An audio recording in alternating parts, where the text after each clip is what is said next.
This episode of the Busted Wide Open podcast is brought to you by Blueberry. Blueberry offers the best media hosting, accurate listening stats, and their all-new PowerPress Deluxe sites, a no-setup WordPress website for your podcast with all the necessary links to share your show with the world built right in.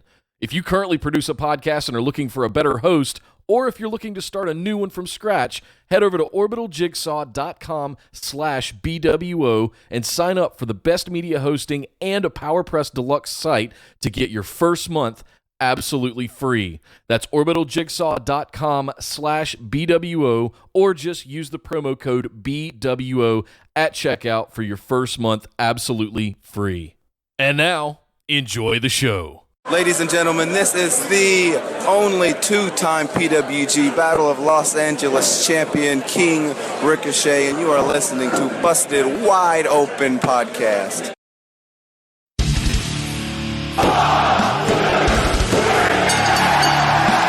You're listening to the Busted Wide Open Podcast, dropping the elbow on the hottest topics in sports entertainment and the world of professional wrestling. With your hosts, Nick Howell and Sir Ian Dangerous. Coming to you from the Orbital Jigsaw Network Arena in sunny Southern California.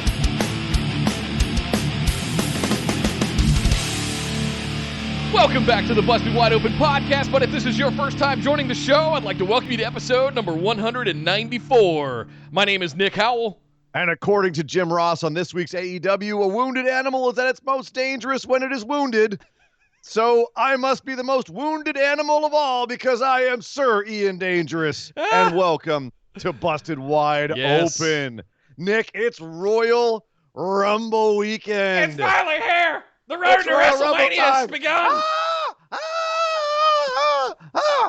Oh my God. The excitement is real. It's palpable. There was so much that went on this week. So much to talk about. AEW was on the Jericho cruise at sea. NXT had a massive. They were on the ocean. They were on a cruise liner on the ocean. NXT had a big old title change, more of the Dusty Classics, some swerves, some crazy happenings over there, getting ready for Worlds Collide, which is tonight. We got SmackDown that went go home to Royal Rumble, and there was hard times. Pay-per-view was last night. Good God. There's so much to talk about, Nick. There's so much to talk about. We have to give our pick'ems for the Royal Rumble on the show.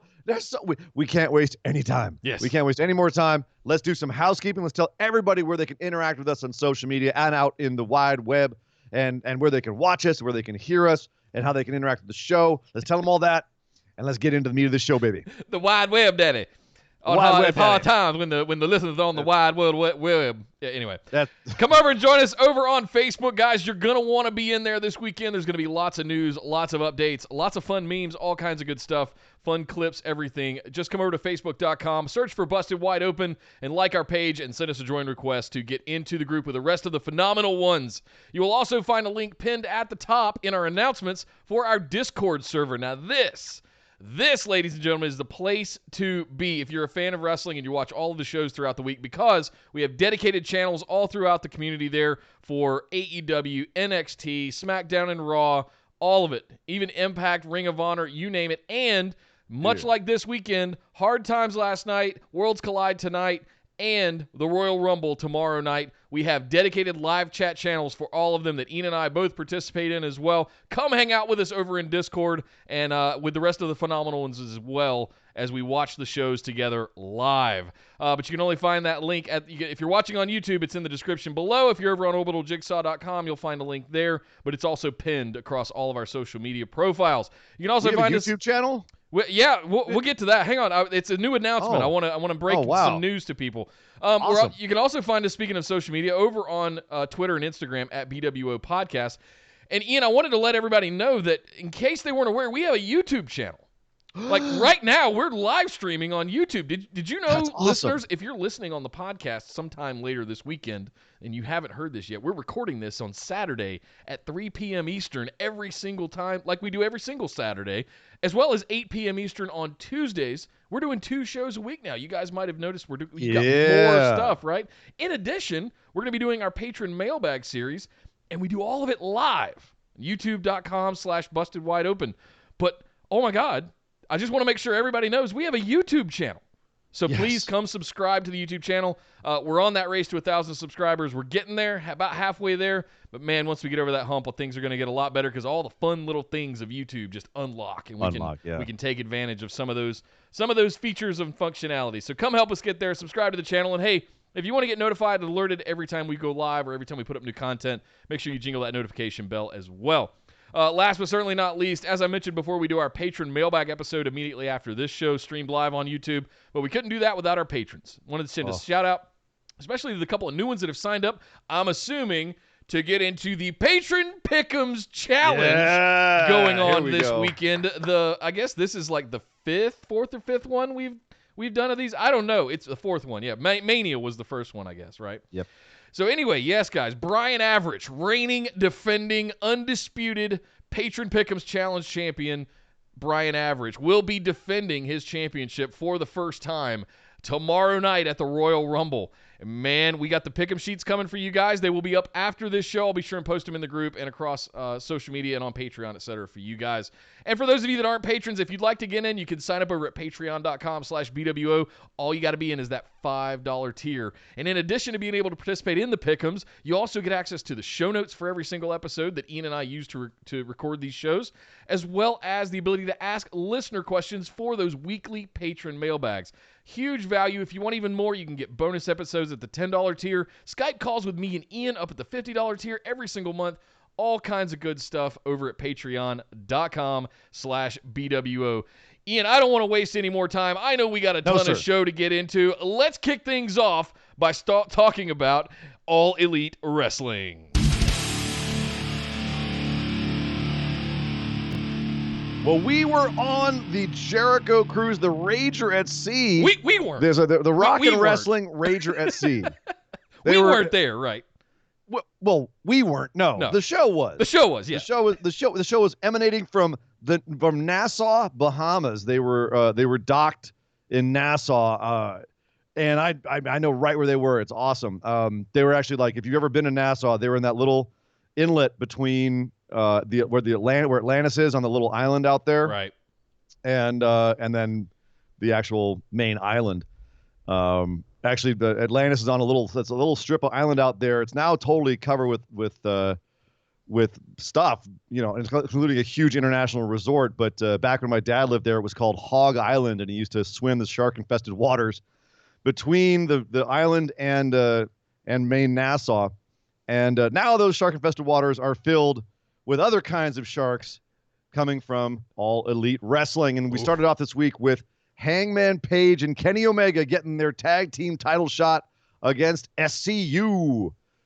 And, Nick, this was not how I expected this to go. No, it was not. I was shocked. First of all, I was not surprised that it was a baller match. And it was a baller match. Very exciting, very fun match. Lots of great spots. Everyone got their shit in. They all worked well together, and it was fantastic. However, total twist at the end. There was even close to the end, there was a miscommunication between Hangman and Omega. And here it comes. Oh, Hangman accidentally buckshot lariats Omega. That's it. Game over. SCU's going to retain, and we're going to have some more dissension with Hangman, the Bucks, and Omega. But no, they actually ended up recovering from that snafu, and then Kenny Omega got taken out, and Hangman took out both members of SCU by himself to win the tag teamship. What? Well, interesting. Was this the right call, Nick, or did this hurt SCU? Was this too much for the storyline? Like, what did you think about this? I want to say two things about this. One, you guys know how I feel about ad hoc tag teams. That said, it was the Elite. These guys have been hanging around each other for a while. I'll put that aside. And Nick, that's actually part of the story was that they're ad hoc. Like they even mentioned this later in the show where Omega even said, like, we're not used to being tag team wrestlers. It feels weird to be at the top of the tag division as two singles wrestlers. And Hangman even made note to say to the Young Bucks, yeah, it's weird that we got these titles before you guys. So that's part of the story, which might actually kind of make the medicine go down a little better. Oh, it totally does. And like I said, these guys all know each other. They've been around each other for years now, and it doesn't feel that way. They feel like more of a faction than an ad hoc tag team. So that aside, I was also feeling a little bit of a cool down. I'm curious to know if you were feeling the same way on SCU. Since we had the hype around Scorpio Sky and his chance with Jericho and all, like they got the first titles, and I'm like, okay, then what did they do with them? There hasn't been that much, right? And that's kind of my problem with it is you could have given them more story, but ever since Scorpio had a shot against Jericho, they really didn't have anything for them, and that was a bit of a mistake, I think. Is it made it easier to take the titles off of them, but I think that now you have to give them something to bring them back up, because otherwise they're just going to be a footnote in another in a bigger story. Right. They'll have the first ever AEW Tag Team Champions bullet point on Wikipedia, right? They'll always have that. Yeah. They'll always have that. So, yeah, at this point with the story, what the story is concerned, like I'm starting to come around on like I'm not sure if they're trying to make Hangman sympathetic in this, but I mean Omega and the Bucks are kind of being dicks to him. I mean, Shivani just completely blatantly cut him off in the interview backstage. Omega was and the Bucks both were just kind of dismissive of the fact that Hangman did actually win that match himself. I'm wondering if that might have been an error in the storyline, or if they're actually trying to get sympathy for Hangman. Maybe. So it might be a combination of all of that. So the thing that I'm curious about is when I don't want to rush this. It's a lot like what I said when we first started seeing Firefly Funhouse. Keep it in your pants. Long-term storytelling is a good thing. Let's continue to ride this train, and as it click, click, click, click, click up the roller coaster hill, and before it goes, I don't want it to go over the edge right now. I want to keep building it, keep poking at it, keep picking at the scat, whatever. Just keep doing what you're doing because it's working and it's coming through the television set. The tension is palpable even through the TV. So and it keeps you wondering. Yeah, it keeps you wondering, and it keeps you wanting to come back. Okay, what's happening next week? Right. With this storyline. Yeah. Totally. On the opposite end of the spectrum, Nick. Next, we had Hell's favorite harlot, Priscilla Kelly, debuting against Britt Baker. And if we didn't have such a massive show, I would love to go in on the AEW women's division again. Yeah. But we don't have that kind of free time. We don't really have time. I'm on record saying what I said. Just go listen to that again. It's Priscilla Kelly is a huge talent. It was a huge get for AEW. And I'm going to spend one of mine. What the actual fuck? Like, why are you going to... Why? This is just another example of bad decision-making in the women's division on AEW. And I don't know about bad decision-making. I don't think that fundamentally anything was wrong with this match, other than the fact that it just... Britt just did not look like... the timing wasn't there. She looked a little bit... I don't want to say slow. Again, like, neither you nor I are wrestlers. So commenting on people's wrestling ability is a bit of a chump game. Yeah. But something didn't click in this match. I'll put it at that.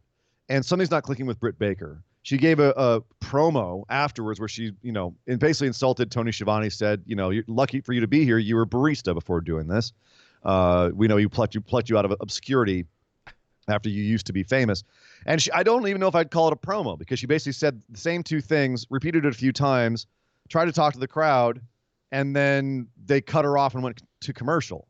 It was awkward. The match was awkward. I thought Priscilla Kelly looked good. I mean, I think she's got a good ceiling, but I can kind of see why they're pumping the brakes on Britt Baker a little bit here. I was really high on Britt Baker. If you guys remember, you were 6 months ago when we were getting ready to kick this off, I was like, "Oh my God, yes, she's got it all. She's a superstar. Look at that. Oh God, the dentist thing's pretty cool. The lockjaw, that's kind of cool. I like it." Yeah. Nope.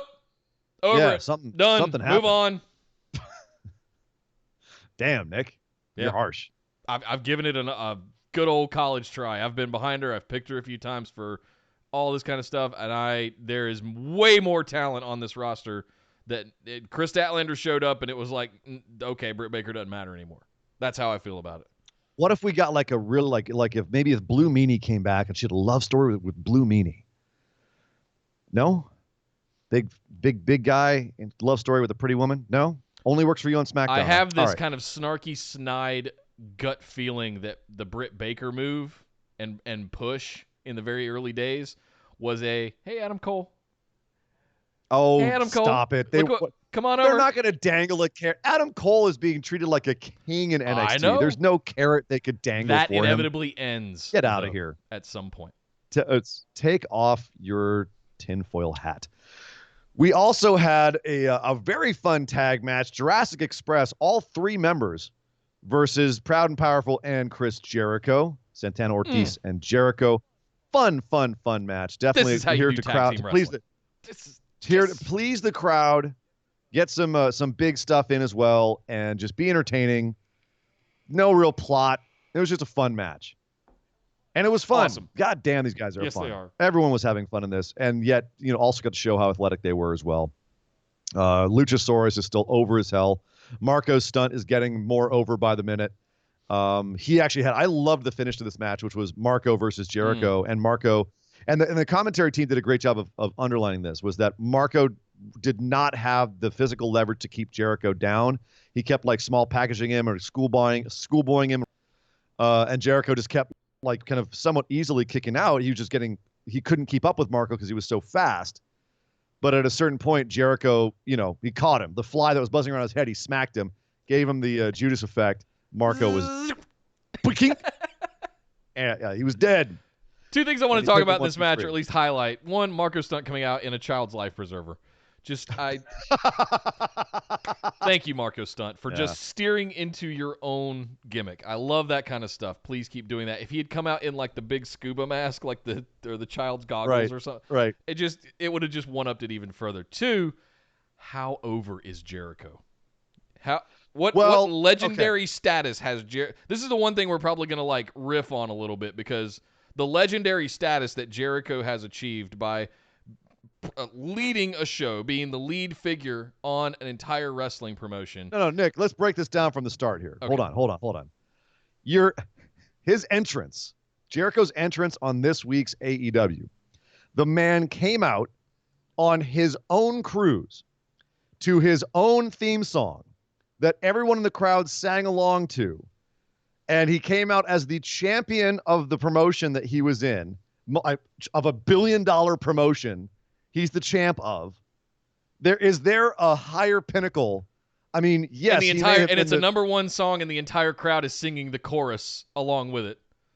Are you freaking kidding me? Like, this dude was the first. Yes, he was the first undisputed champion or whatever, unified champion in WWE. Okay, nice accolade. But those of us who actually watched it at the time remember that they treated him like shit when he was the undisputed champ, and he was basically Stephanie's little whipping boy the entire time. And it wasn't exactly that. It was a pretty ignominious run, even though they gave him the accolade and it looks good in the history books. At the time, it sucked.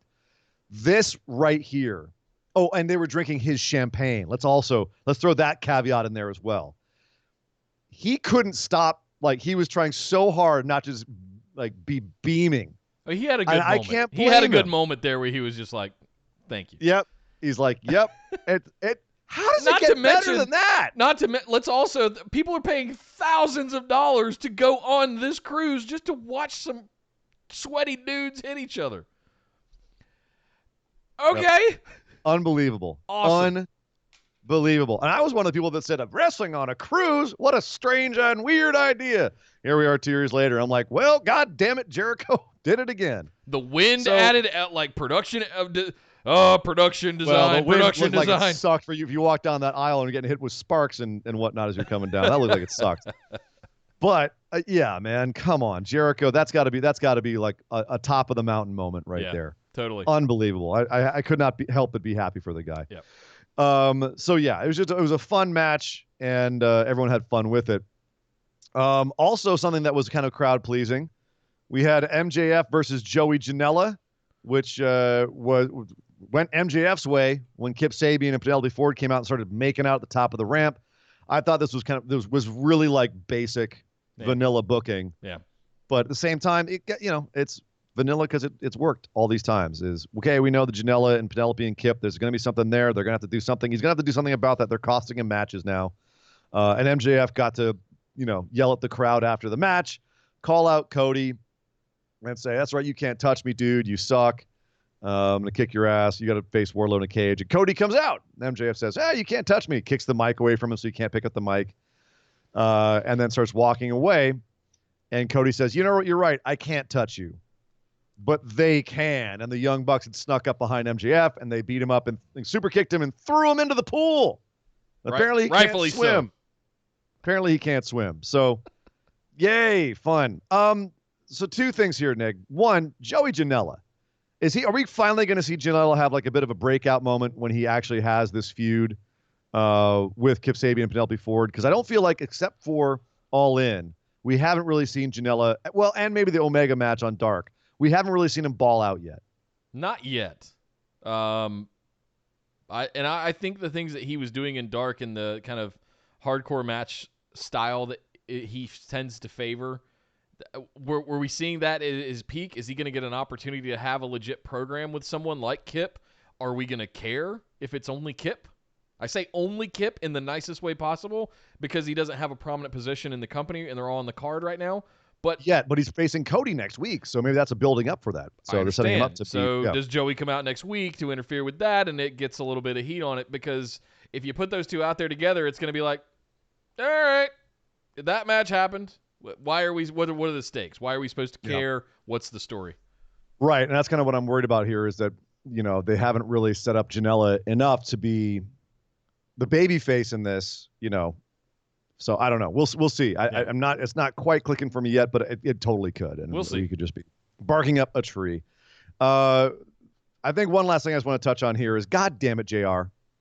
It's not sweet chin music in AEW. The Bucks kick MJ in the face, and JR can't help it. It's sweet chin music.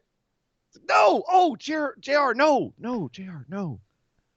That is reserved for one person. No, JR. Bad JR. No. And then finally, the main event. Unless it's Mox. James Ellsworth, and then it's no chin music. Right, correct. Or if it's Dude Love, it's sweet shin music. Main event, Moxley versus Pac. One-eyed Moxley. Har, yahar. I'm here for your number one contendership, IB. And it was him versus Pac. Number one contendership match. Winner faces Jericho at Revolution. And this also didn't go the way I thought it was going to go.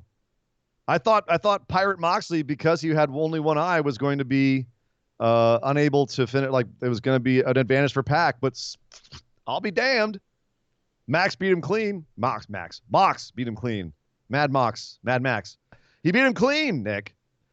How over is Moxley right now? And kudos to that dude for the last year, 6 to 8 months of work that he's done. God damn, what a year he's had. What a year he's had. Championship, back-to-back championship matches in the Tokyo Dome. Ran the G1. One of the number one guys in a new billion-dollar company. Like, you talk about Jericho having a big moment. I mean, Moxley's got to be living his best life right now. Obviously, really rough thing with the bursitis back in September. Yeah. That really derailed the year. But, I mean, looking at the positives, way outweigh the negatives this year for that guy. And Pac, too. To me, there's no way you could have put Pac over Moxley here is because you need a solid babyface to go up against Jericho. There's nobody that, I mean, and especially with what they did a couple of weeks ago with Moxley basically accepting and then going, I was just kidding. And at that point, that was, I feel like that was pinnacle Mox right there. It's funny because, but it's also it's the thing of, do you put the title on Moxley this soon? If not, what do you do with Moxley if he loses to Jericho? So that's kind of where I'm at is it time to have a real contender go out to Jericho? And if so, someone like Moxley, do you give him the title? And if you don't, well, then what do you do? So I was kind of surprised with this. I thought Pac would be a good opponent just for Jericho to have trouble with, but then maybe cheat to put away, and Pac stays bitter and goes and takes it out on the upper mid card. Yeah. And then Moxley is down the road some and maybe takes it off of him. So the fact that they want to have this match now is very interesting. It's very curious. I think that you could have kept that heat over the months. Like, oh, I remember back at the beginning of the year, you took the car and everything. They could have kept that going. So, yeah, this was interesting to me. And because it also undercut Pac a little bit that he couldn't put down a one-eyed man. Yeah. But it also amplified just how good Moxley is because he went out there and he beat it. I mean, even the bandage was partially covering his other eye as well. So, I mean, it was like a solid snake, like a khaki solid snake. That aside, totally. But that aside, I mean, he had like half of his other eye covered, and he still went out there and put on a hell of a match with Pac, whatever, however the hell you say his name. The Bastard. He's a bastard. Whatever. Bastard. So, does he not know his dad from the north? Or Not a literal bastard. Literally, or no. The colloquialism of bastard. Right. Yeah. He's a bad man. Good for Mox. The Mox versus Not Jericho nice thing guy. is going to continue to ramp up. We're going to have a lot of fun with this. I wouldn't be surprised if we start introducing some level of gauntlet, like he has to go through the inner circle. We already had the match with, I believe, Sammy Guevara. Does Jake Hager get involved because we're going to get into February and his Bellator stuff ends? A lot of this stuff, you could build a big program around this before you get to Revolution. Let's see what happens, because it's obviously much better than I think it would be with Pac and Jericho. Kind of writes itself. I just thought Pac and Jericho would have been definitely a delay tactic, but if they want to go straight into Mox right now, I'm curious what they have up their sleeves. We did notice a little bit of a bloody spot coming through. They called it out on commentary as well. I don't know if that was some kind of capsule. Well, then they ripped off the bandage and there was nothing underneath, so I don't know if that was a messed up squib or what. Whatever. It was fine. It was a fun match, and Moxley still only had one eye at the end of the match. Yar! He only be having one eye. And no peg leg, no, not here, no. Or pirates. Even though they do be in the Caribbean. Caribbean or the Caribbean. Whichever way you be pronouncing it. So what was your overall thought on kind of like this theme episode, like the Jericho Cruise episode? Was it fun, like all the, having like fun with where they were, like Marco Stunt and the life preserver and MJF getting thrown in the pool and some of the fun they had with it? Or was it like, you think it was too light of an episode, like too silly of an episode where they kind of skated by on their theme and their kind of like special, the special nature of it? One key difference, the audience. This was like NXT at Full Sail. The crowd is 100% engaged, 100% full of marks that know the songs, know the entrances, know the performers, know everything about the roster. And Jesus. Not a 15,000 person full of filthy casuals that are going to sit there most of the time. This was the AEW equivalent of having 500 people at Full Sail. And because to that point, that's a good thing because it made it that much better of a show. Yeah. So that was my one take. I liked the wind. I liked the fact that they kept the production mostly the same, like how they got all of that on a cruise ship. Genuinely impressed. All the pyro, all the ramp, all the ring, just everything. You got it on the deck of a cruise ship. Kudos. I come from a shipping background in a way, mechanical engineering. So I'm like, that was pretty clever, pretty good that they got that pulled off. So yeah, it's pretty wild. But what was interesting is that there's a lot of social media coming out from the rest of the cruise, and obviously all the wrestlers were on board too, having a good time. Much of like karaoke videos out, Moxley destroying Sweet Caroline, that sort of thing. But apparently kayfabe was alive for some people, but not others. Andy Jessup actually reminded me of this in the chat. That Moxley kept that eye patch on the entire cruise. Yeah, sell it, man. Like he was. But then on the other side, conversely, Jericho had a Fozzy show there. He had a concert, and Marco Stunt got up on stage with them and sung "Sunglasses at Night" with them. And by the way, I've seen the video. Upstage Jericho hugely. Jericho's pitch is questionable. Marco's is spot. Marco's got a great singing voice. Nailed it. So there goes kayfabe right there, right out the window. Sure. But I mean, that's what those people are paying for, though, Of course. It's like paying for meet and greets, But this is what I'm saying. Like, this is one of those instances where, like, people are, you got to keep kayfabe at all time. Or you could actually, have fun. And come on, man. We're all I'd be pissed if I paid thousands of dollars to go on this, like, specialty cruise. Like, imagine if you paid $10,000 to take your family of 4 on the Disney cruise and there were no Disney characters in costume on the Disney cruise. Wouldn't you be pissed off? Yes. Well, but I mean, that sounds like the costumes weren't on all the time in this, is kind of what I'm saying. You know what I mean? But it's different with this one. Like, we're saying the same thing. They're not. We're saying the same. You were on the same. Yeah. So yeah, this sounded like a lot of fun. Looked like a lot of fun. There's another one next year, so more to come. There's also more to come on this show, Nick, because we have tons more to talk about, including next up, we've got NXT. Lots to unpack that went down on this episode of NXT. We've got Worlds Collide happening tonight, and a lot of things continue to build around that. We have the Royal Rumble tomorrow, and there's a lot of scuttlebutt and speculation about, is anybody coming up for the women's or the men's? We had title contentions. Holy smokes, what they can put in an hour and a half of NXT is amazing to me. We kick things off right away with the Dusty Classic. I guess it's the semifinals, technically, right? Now, we know our finals now. The Broserweights defeat Imperium. What? This is the one that I just went, what? Yeah, I was actually both. I was shocked at. I guess looking back, and now that we know our Dusty finals, I kind of went, all right, okay, yeah, I see it, and I like it, but definitely some shocks on this. Imperium taken out of the Dusty Classic, and on the other side, and by the way, in a baller match, no shock there. Both of this these. match was awesome. Both of these matches. Well, so the other side of things, I knew that Grizzled Young Vets and Undisputed Era was going to be great. I'm a little bummed that the finish was Imperium coming out to stare down Undisputed Era from the crow's nest and costing them the victory, and Grizzled Young Vets going on. I like Grizzled Young Vets going on, but I thought it should have been a straightforward finish the way it was with Imperium. Just my thoughts on it. Like, give it a clean finish. Just show Grizzled Young Vets are that good. Because now, if Grizzled Young Vets beat the Broserweights in the finals, Broserweights going to look like jokers because they couldn't take out the guys who couldn't take out Undisputed Era clean. Good point. So that's just my beef on that. That being said, I like the fact that you had all these UK tag teams in here, and one of them's going to the finals. But that being said, Nick, let's look at these finals. You have a real tag team, Grizzled Young Vets. Granted, they started off as two singles guys way back in the day, but at this point, you know, they've been so did Fish and O'Reilly's sort of. But you know, at this point, they've won the UK tag belts. They're a tag team. Much Done and Matt Riddle, who really are just two singles guys they threw together for a tag team. Is this going to be another Dusty Classic where two singles guys that are a tag team win the whole thing again, like Aleister Black and Ricochet, like Finn Balor and Samoa Joe? You think Broserweights are taking it again? I had originally thought Grizzled Young Vets, you know, but you said Imperium from the very beginning, I believe. And this really, I thought they needed to, like, you know, really say, no, Imperium's the real deal. The fact that they went out to the Broserweights clean, and even Undisputed Era had like some help losing. Yeah, that was weird to me.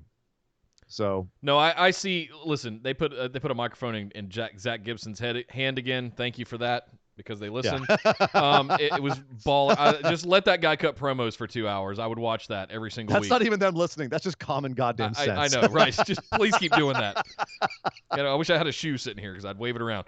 No, I was on the Imperium train as well for a minute. I never saw the Broserweights coming. But I do think we want to continue to promote in NXT. We want to continue to promote Matt Riddle and Pete Dunne. And I feel like that's what they're going to do here. The Grizzled Young Vets will be fine. Oh, of course. So will Undisputed Era, so will everybody else in the Dusty Classic. But it's just a little weird. Are we going to do this again is the question. Like why have the Dusty Classic for tag teams if two singles guys always win? Right. I guess exactly. That's what I'm saying. Exactly. So then we had a very interesting sequence of events. Your girl, Toni Storm. Toni Storm had a match with Io Shirai, which I can only imagine when that match was announced that you immediately had a couple of very erect nipples over there. And it was a fun match until the finish, when Bianca Belair ran out to cost them the match and start beat down Toni. Rhea comes out for the save. Big brawl between all four women. Were they trying to? Okay, so hold on a second. You have Bianca Belair, who's facing Rhea Ripley in Portland. You've got Toni Storm, who's facing her at Worlds Collide. What is Io Shirai doing here other than just staying relevant? Unless we're heading towards some sort of multiple women match at some point for Rhea Ripley's title, which I hope is the case. We're probably going to have a four-way. That's probably going to be more interesting and more protective than just having her versus Bianca Belair again, and having Bianca be the first woman out on a title hunt. Yep. Again. Right, because that was the same thing she did with Shayna Baszler. Was she was the first woman, you know? Well, it was not the very first, was she? She was like the second or third, but still like early on in Shayna's run this year Bianca was taken out. So yeah, I'm looking at this. So let's play this out hypothetically. My gut feeling tells me Takeover Portland's going to have a fatal 4-way for the women the women's division NXT championship. I'm looking at this going Tony, Io, Bianca, Rhea. It's either Io goes over, which I don't think is going to happen, or I think Rhea retains. Yeah, Rhea's got to retain, So but at least she's protected by having multiple women. Why have all of this soon? Like, it just happened yesterday. She just got the title yesterday, right? You got to move forward. You had 2 big shows. You've got to build up something, man. That's why. They have 2 big. Yes, you got it yesterday, right before 2 big shows. So you've got to build up something for her to do. I don't blame them at all. So yeah, I think it's a little bit confusing right now. Hopefully, after we get past Worlds Collide, it'll clear up a little bit, and then past Portland, we'll start smooth sailing again. One thing that is smooth sailing is Shayna Baszler. She had a match with Shotzi Blackheart, who eliminated her from the Women's Rumble last week. The little mini Rumble they had on NXT, which is going to be better than the actual Rumble, mark my words. Excuse me, it was a Battle Royal. Well, sorry, the Battle Royal. Not the Royal Rumble. Battle Royal. No, it wasn't a Royal. It was a Rumble. But you're right. It was a Battle Royal.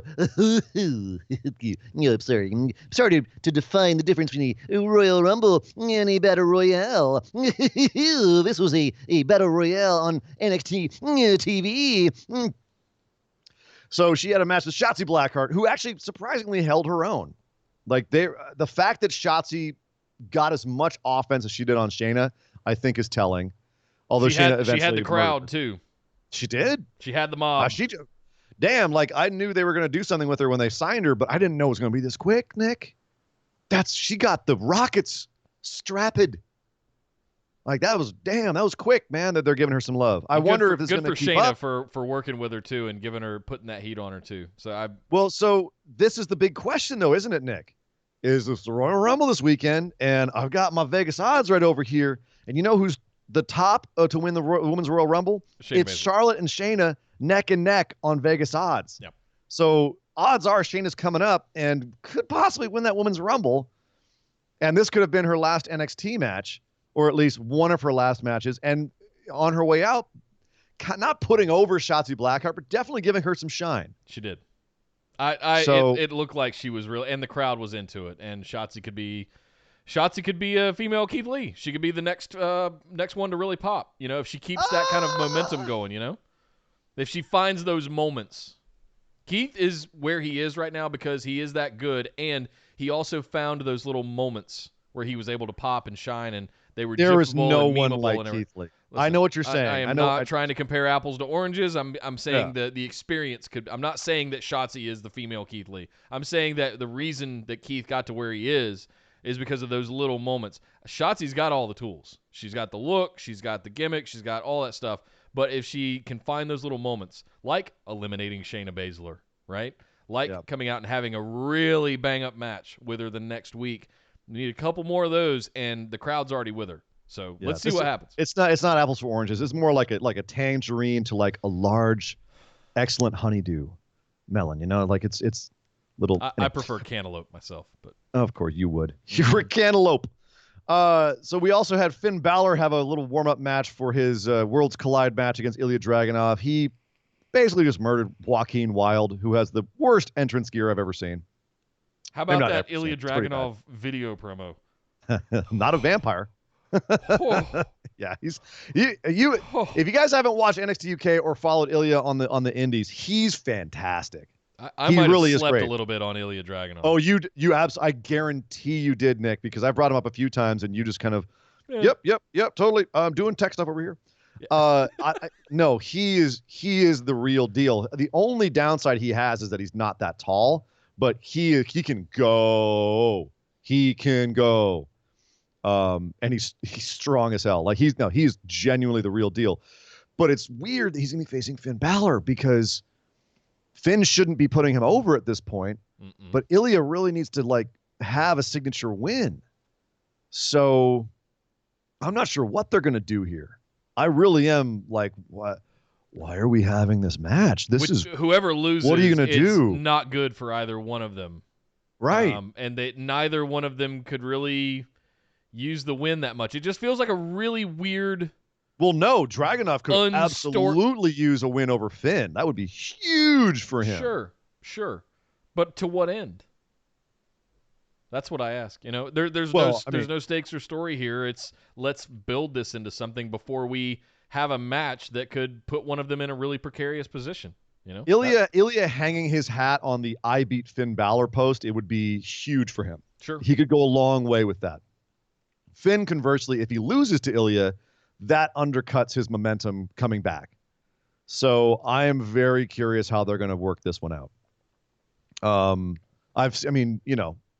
had Dragunov beat Cesaro, for Christ's sake. So he's definitely on a roll. Yeah.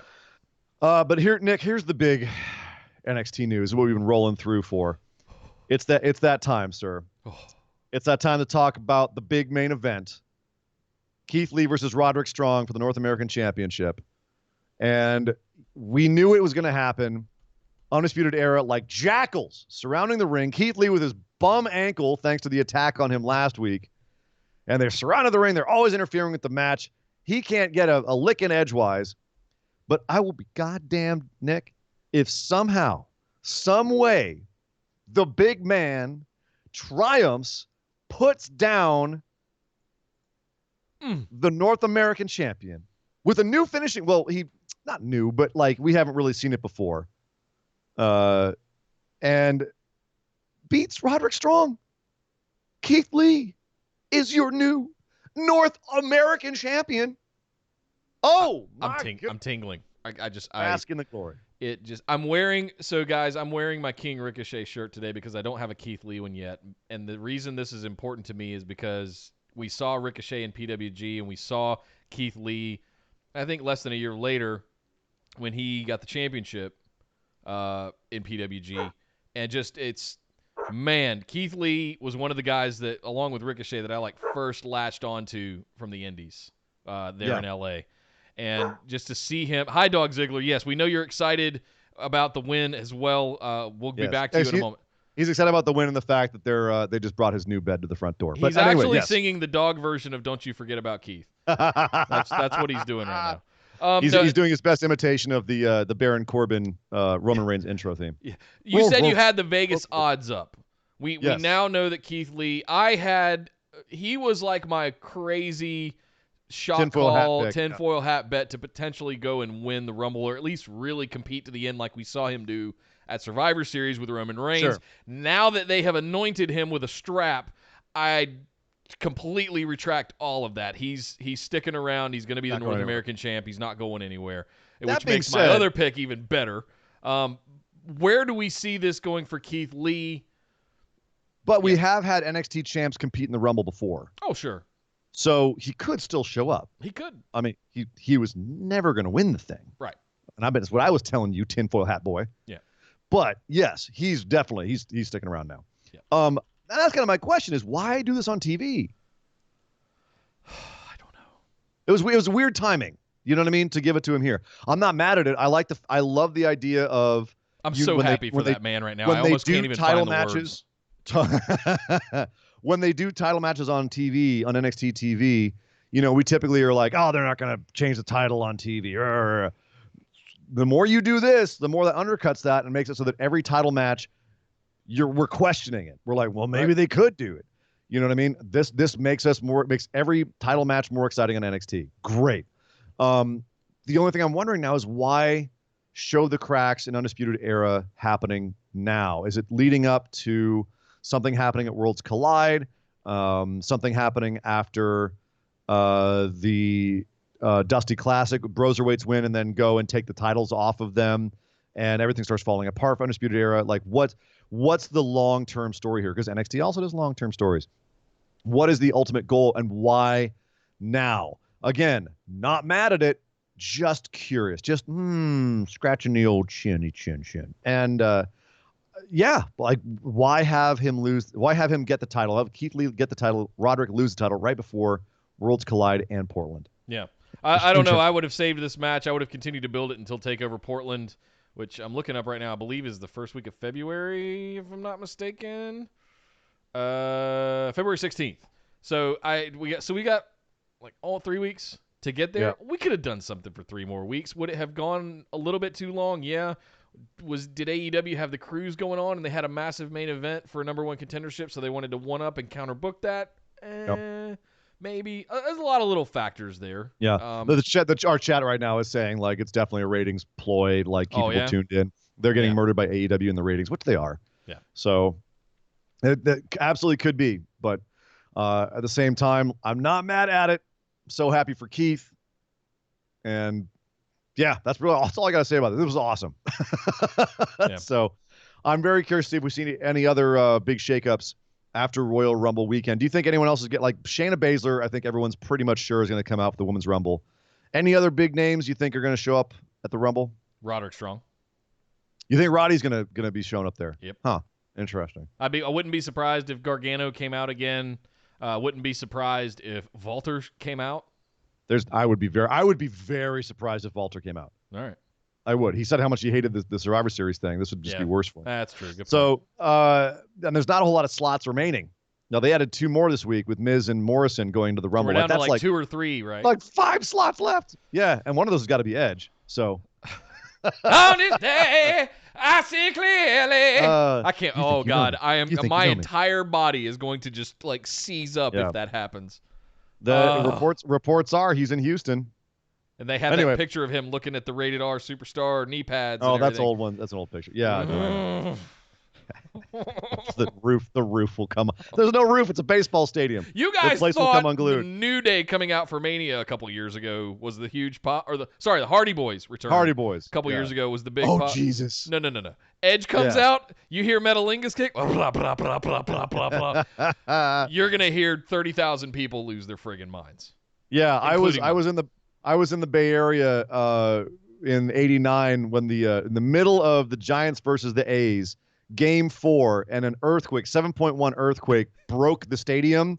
Literally made a split down center field in the backfield of the stadium. This is going to be bigger than that when Edge comes out. Yep.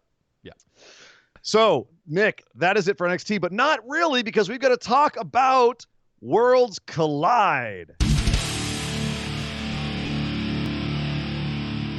Well, this is going to be a really fun show tonight. I expect it to be a really quick show. I think it's like 2.5 hours, maybe. So let's go down this and see what it is. Let's do some pick'ems.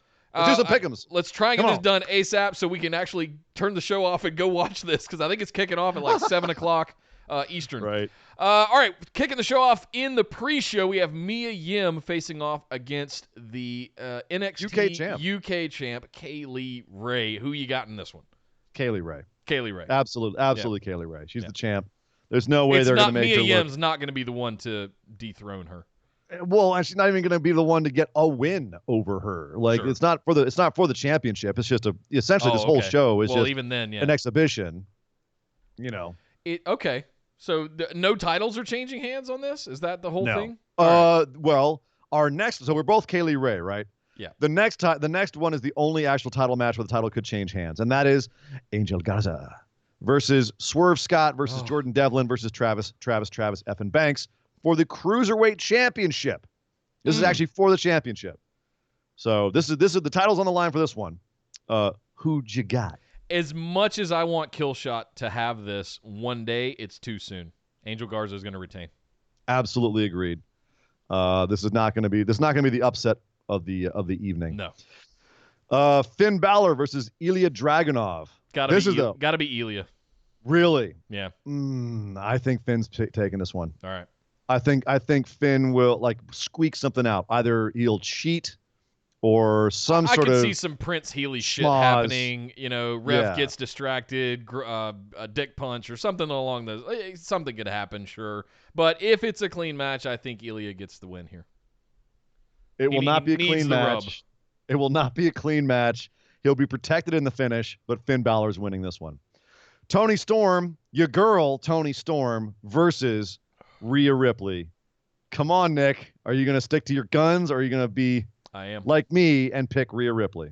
Because it's not a title match, I'm going to pick Toni Storm because it's going to make her title contention that I think is going to be a 4-way in the future even more relevant. So Toni Storm gets one over on Rhea Ripley here, and she will now have 3 victories, 3 pinfalls that she can refer to back to Rhea Ripley. So I'm not Tony mad Storm. at your booking there. I'm not. I mean, like, I like the idea that this is because it's non-title. She can get the, and that's what they do in the main roster all the time. Is like, the contender has a win over the champ. If done right, like if they do it here, if done right, it could actually make for an interesting story. They just don't often do it right on the main roster. No, yeah. But no, you're right. I think that would be a cool story. I just don't think I that's got what's you gonna happen. again. I want my title shot. I just don't think that's going to be what happens. I'll stick with Tony. If you want, you're letting if your you Tony love Rhea. blind you. No, I'm not. Yes, you are. Yes, you are. You're absolutely letting your Tony love blind you. Fine. When in doubt, ladies and gentlemen, remember, give Nick Tony Storm, baby. Tony Storm. Every time. Okay. DIY versus Mustache Mountain. This is gonna be the match of the night. I think It's got to be DIY. I think they're gonna blow people's minds. This is the cruiserweight match, and the next match, Undisputed Era versus Imperium. Oh, God. Either, look, it's one of two things. Easily DIY goes over. That's the easy choice, right? But if Nick puts his tinfoil hat on, are we gonna see Ciampa go like, "No, I was just kidding. I'm still a dick." I don't know. Anything could happen here. This match I think is going to be the match of the night. These four guys are going to go just ball out. It's going to be insanity. This is, if I'm watching any match, this entire card, it's that. Right. I'm watching for that match. Oh my God. I can't wait to see Tyler Bate and Johnny Gargano just throw each other around and grapple and do all kinds of crazy shit. Please, just put it in my eye holes. I'm going to pick DIY. Okay. Yeah, I am too, I'm afraid. I would like to pick Mustache Mountain, but they're reforming freaking DIY. It's DIY. Yeah. They're going over. Trent Seven is eating the pin here. I'll say it again. Trent Seven is eating this pin. Yeah. I'll go one further and put it's a Gargano escape on Trent Seven. Huh. I think it's just going to be a clean pin. All right. Yeah. I'll put that in as a +1 though. I am. The more I'm thinking about it, my Nick booking head is going ape shit right now about Ciampa turning on Johnny again. So we thought it was done. You want to change it? We never got the finish to that story. Like I want that. I want to go back 18 months and let it finish. Damn it, you and your neck. Yeah. Well, it's done now, man. You can't. You know what I mean? You can't. I'll do a +1 if you want to call a pinfall on Trent Seven. I'll call the Gargano escape on Trent Seven. It's already in the notes. It's cool. Final match, Undisputed Era facing off against Imperium for the final of the Dusty Classic. Is this what this is? No, this is just a they lost. match. Undisputed Era came in and messed with Imperium after TakeOver Blackpool. Okay. Sorry. NXT UK TakeOver Blackpool 2. Right. Good job. They messed with them after that. Imperium messed with Undisputed Era, cost them the Dusty Classic. Now it's a grudge match. That's what this is. Walter slapped Adam Cole into another dimension on NXT this week. So I'm looking forward to seeing those two square off for sure. So who do you have here? Undisputed Era or Imperium? I think Imperium gets their juice back here. Their moment? Yep. I would prefer Imperium to win. I would. But I think it's going to be Undisputed Era again. Yeah. I think they're going to show that they haven't lost their mojo quite yet. I think for the sake of empowering them and showing that they're the new big faction, Imperium should win, and Undisputed Era is on the decline. Yep. Right? We just saw Strong lose the North American Championship to Keith Lee. We saw Walter slap, like you said, slapping around Adam Cole. Adam Cole, several people have their eyes, including Ciampa, have their eyes on Adam Cole. I feel like 2019 was the year of the rise of UE. I think 2020 is going to be the year of the decline, right? Exactly. It's Rome collapsing, right? It's the one of the greatest stories in the world is the collapse of ancient Rome. So, let's watch it. Let's watch UE burn for the next few months because that would be really entertaining. I'm actually picking UE to win this just because it's Undisputed Era. Yep. But this is a coin flip for me, and I'm pretty much only picking it because you picked Imperium, and I want to have a good little bit of competition. Yep. But that's not all the competition that there's going to be this week, Nick. We have the Patrons Pick'ems Challenge this Sunday for Royal Rumble. That's coming up. But we can't talk about the Royal Rumble just yet, Nick. No. because we had a go-home show over on Friday Night SmackDown.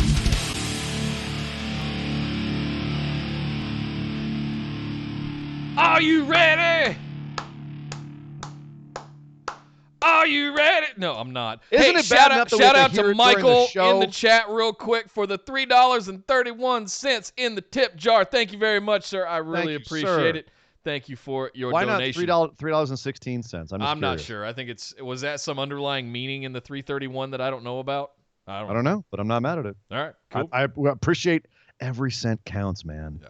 So Thank you guys very much. I really appreciate it. Not kicking things off. In the middle of the show in a weird spot, the big one, we had several big stories in motion.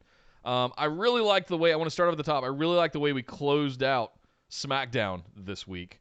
Well, let's get wait. to that. Let's talk about how we opened SmackDown instead, and we'll get to how they closed it. Yeah. They opened it with a very long 3-on-3 match. It was kind of a 3-on-3 match. It ended up being a 2-on-3 match for most of it, and then it was the 3-on-3 again at the end.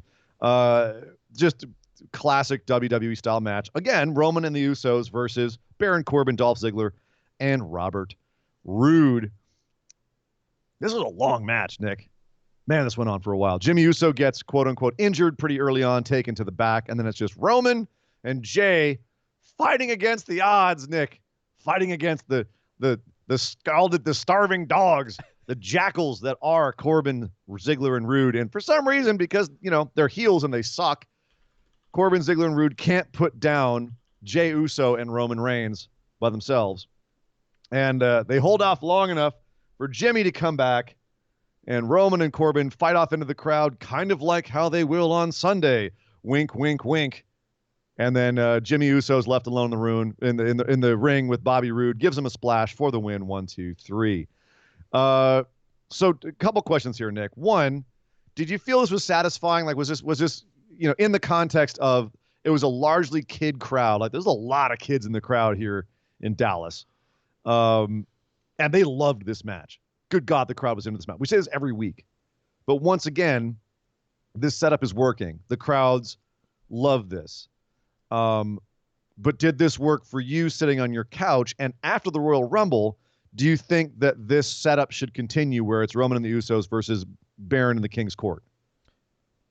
Well, first question first, because the second one requires some philosophy. It's the first one. Oh, Lord. Oh, yeah. You spun me up with the second question.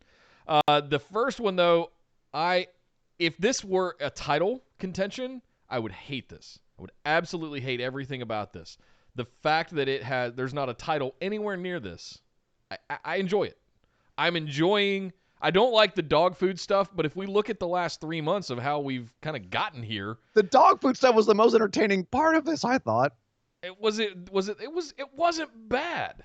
It was like, and I feel myself shocking. Weird saying that I kind of enjoyed, and I was, just popcorn. Well, your favorite part was the Chihuahua bark Roman Reigns theme, which I couldn't stand. That was stupid, and the mascot, we were crapping all over that when it happened. Well, I thought it was my comedy moment of the year.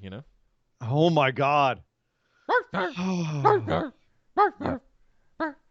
No, listen. Like I said, if this were for a title, I would hate the entire storyline. Right. The fact that I actually appreciate this more because there's not a title and we're actually getting a level of story and a feud, and we've introduced the Usos into it to team up with Reigns. Now, to your second question, do we think this will continue beyond Royal Rumble? I really wouldn't be mad if we had a sort of Samoan dynasty kind of faction form with Roman Reigns and the Usos. They're calling them the Bloodline. Like, they're already kind of happening. I like that a lot. The Bloodline. I really like that. I'm not mad at that. And if you introduce the legacy of Rikishi, Rocky John, or The Rock, and that family side, and then does Samoa Joe come along at some?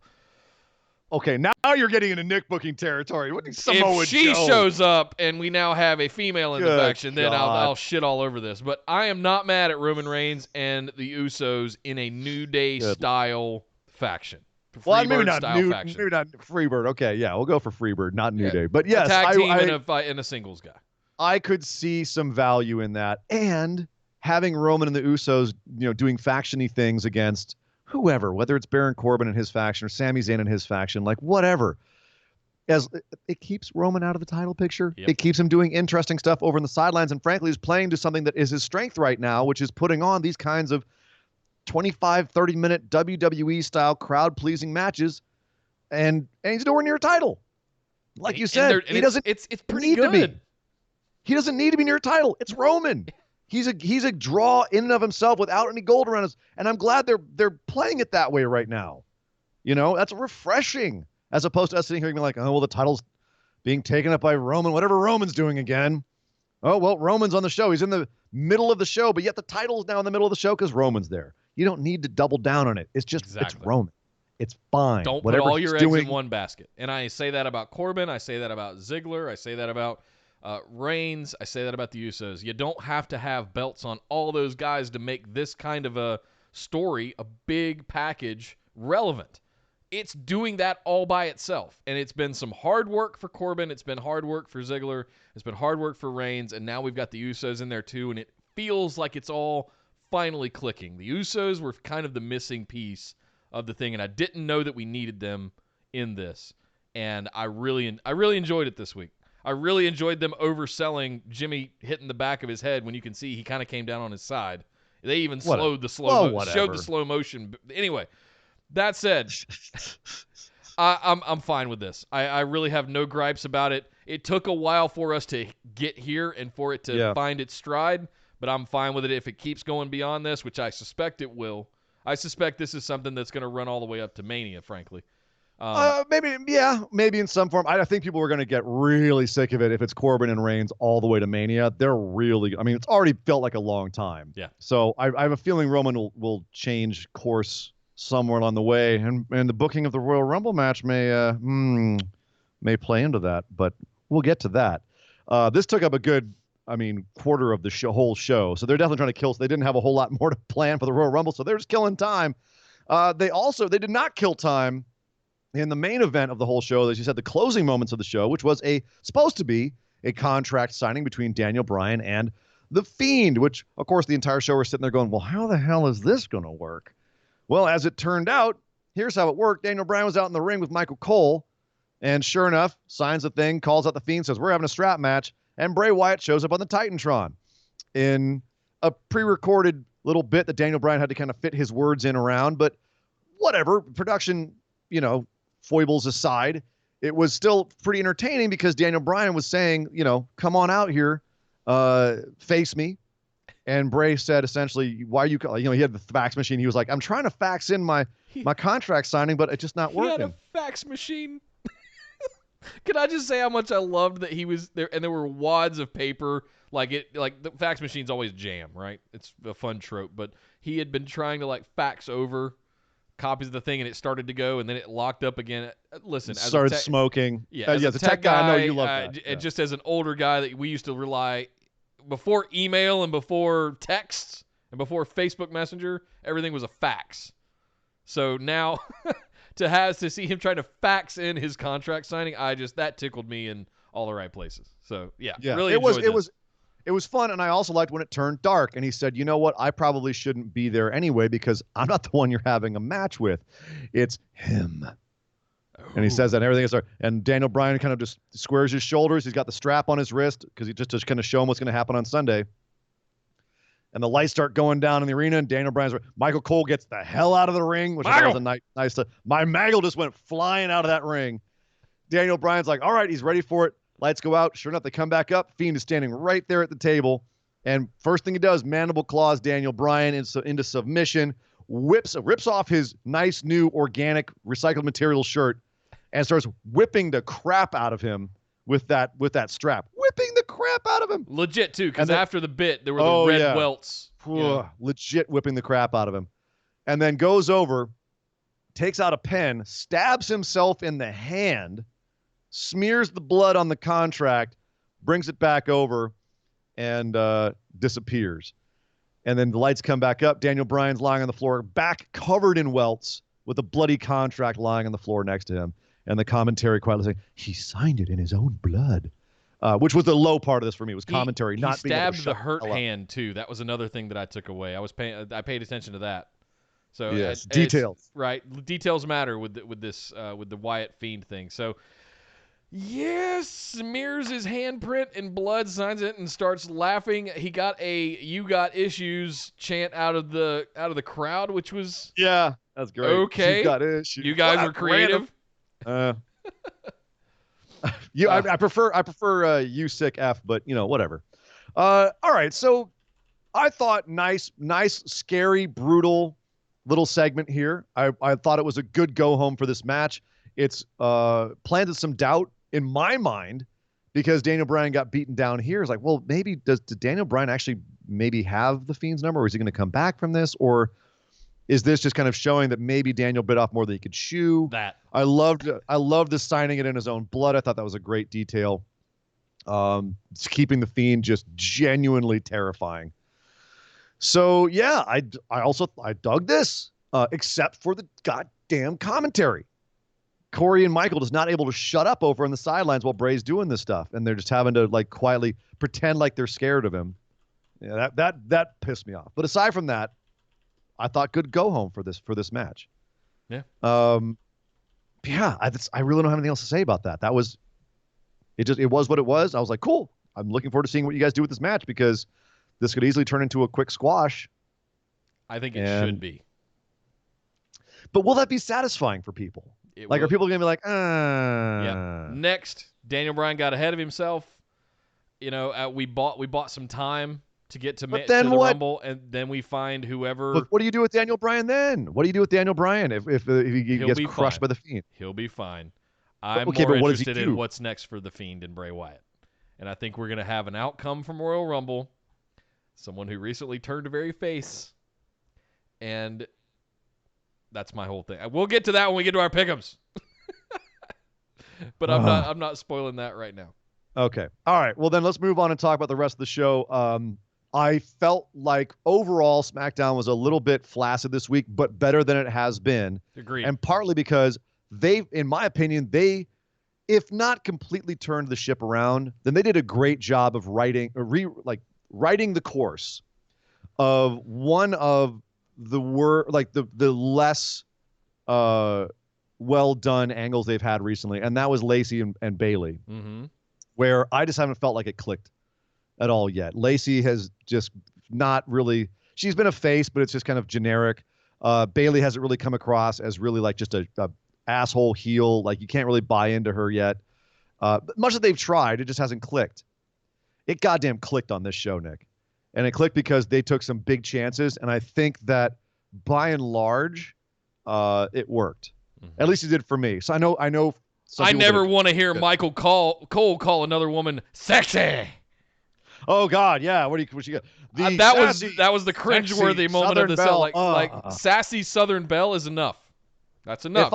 If you don't need to add the other sexy. Oh my, Maggle, stop it!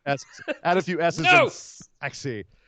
If I had to take a drink for every time that Michael Cole made me cringe on WWE TV, I would be in the hospital. But yeah, this was a bad one. But then, so he's got Lacey at the top of the ramp, and he basically interviews her about who she is and why she is mad at Bayley. And I'll be damned, Nick. Like this, Lacey got real here, or if not real, like she accessed something because she basically turned the waterworks on early in this promo, where she started to. Marco said, you had a rough upbringing. I know you want to try to give a better life for your daughter now and show people that you can, overcome these things. And Lacey started talking about her father and his trouble with addiction and mental illness and dealing with that, and like saying he never came out of it. You know what I mean? Like he never got the help he needed, and she started breaking down. And she didn't stop breaking down for the next little bit until they had to go to, they didn't have to, but I think it was scripted that they go to a video package of her and Bayley's feud. Bayley insulting her daughter and getting in her daughter's face, Sasha getting in her daughter's face. And she was a little bit more composed when they came back. But I have to say, like, the promo wasn't, from a technical standpoint, a great promo, and it went on a little bit uncomfortably long because of how shook she obviously got herself. Yeah. But she got me with those emotions. Yep. I'm not going to lie. Like, that was a very real moment for her. And I think one of the controversies I've seen about it is WWE exploiting personal pain for ratings and money again, where they're utilizing her real pain and her real suffering in her life as a way to make themselves money and get this angle over. Do you think that that's the case here? Like I've seen people call out like Charlotte and Reed Flair, where they brought up that storyline. I didn't feel this was exploitative in that way. I felt like this was in. Go ahead. I was just gonna say I felt like this was more in Lacey's control, and that she didn't get too specific about it to the point where it was exploitative.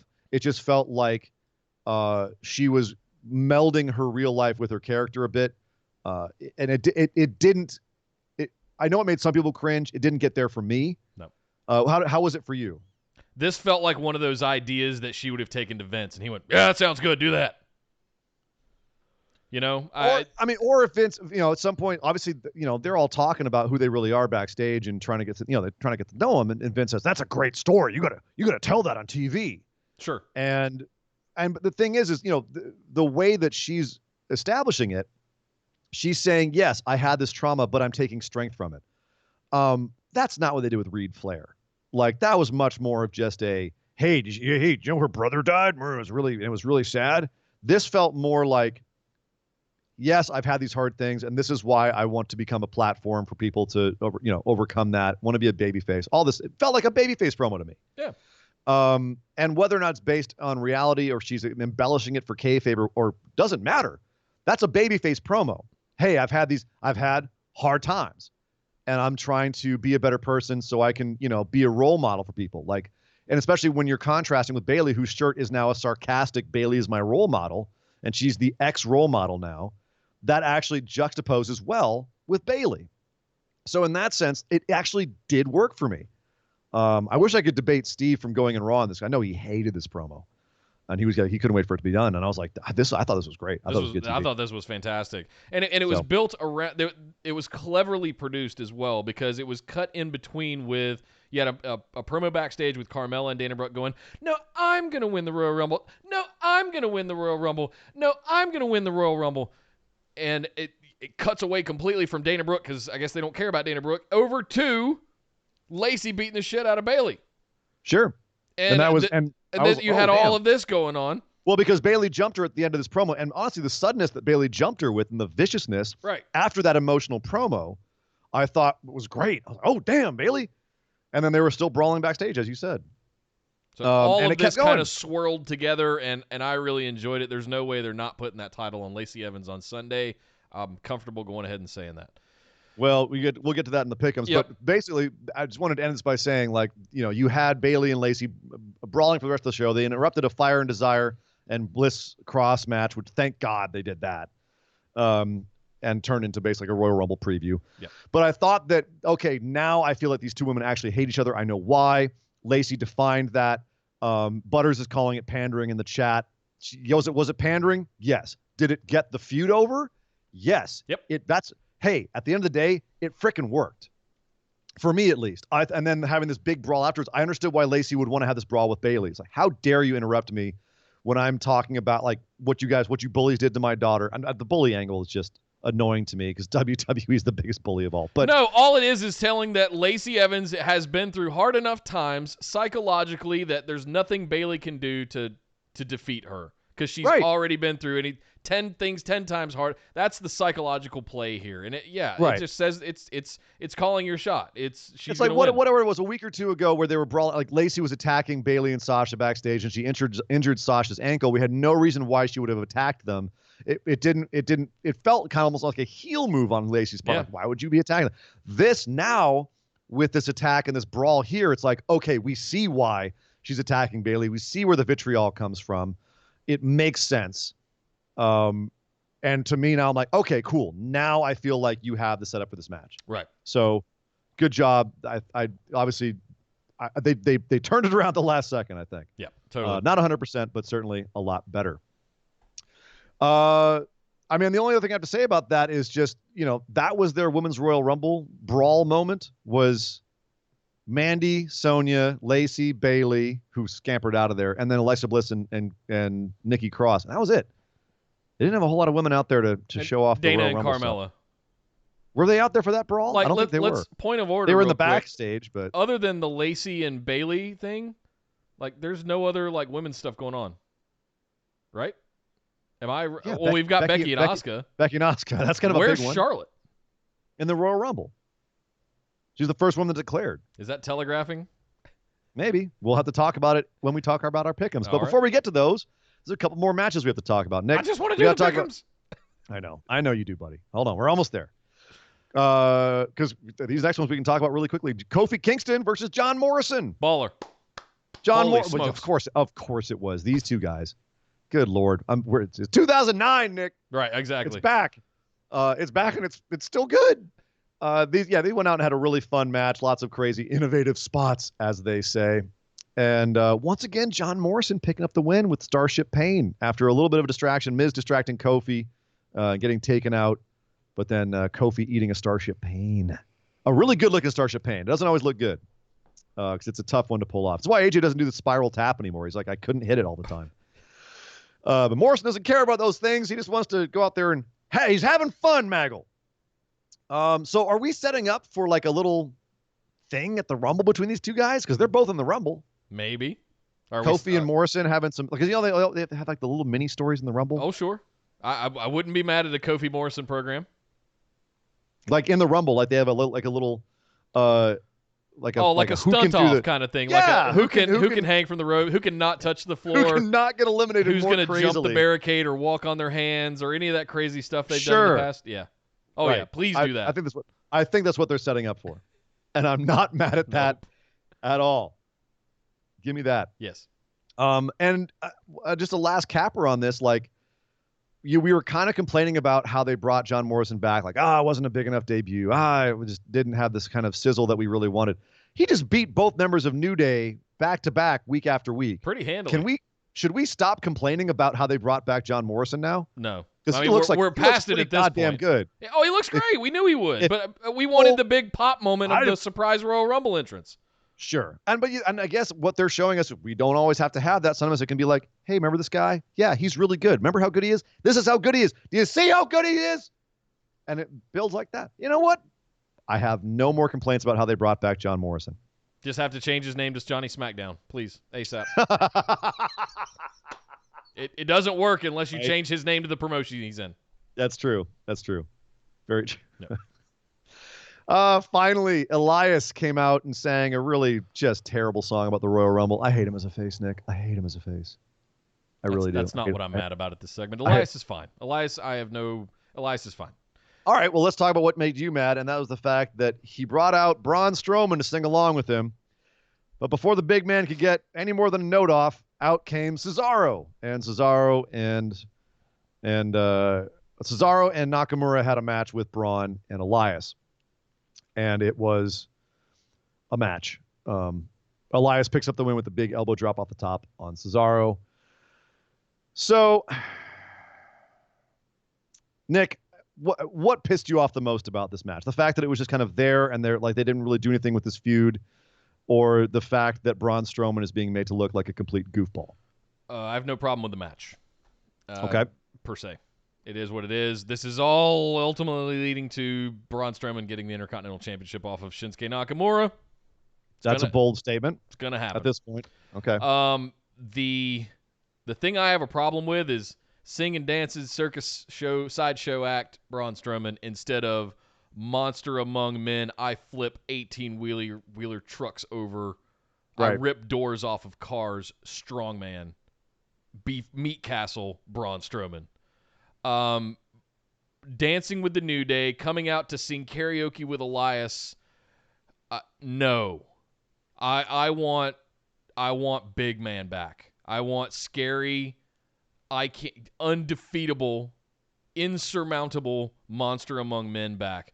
Because good Lord, they just talk about a missed opportunity if they screw this up. And they're going down the path of screwing this up. If they screw this up. And it could still be saved. But they're about 6 to 12 months away from really squandering Braun Strowman. And we've been saying that for a year and a half now. I know.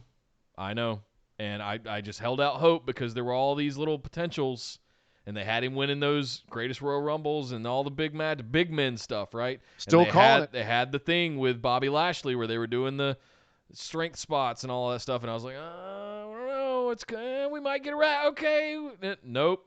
Now we're singing and dancing. And I'll tell you what, if they mess up Braun Strowman, that's going to be one that people are going to look back on in wrestling history and go, that guy could have been something. Nick, we are hashtag skeptically optimistic on this show. We tend to be, looking at the brighter side of things. There's shows out there that are already saying Braun's done. He's toast. He's never going to be what he could have been. And depending on how they argue that point, sometimes I can see it. Yeah. Because one of the things they're saying is like, you had to strike while the iron was hot. Now there's always going to be that air of, he's just not quite as cool as he was at the one time. Yeah. They would have to break him all the way down and build him back up again, is the argument that there is. Because the bloom is off the rose, as it were.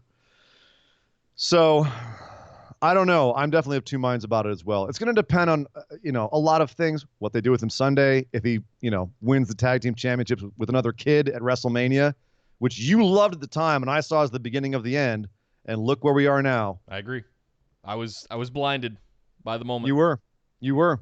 And I think that might be what will be happening in WWE as well, where they're blinded by having these fun moments. Like, he's big. It'd be funny if we did this. It wouldn't be funny if he goes out and sings. But it's cumulative.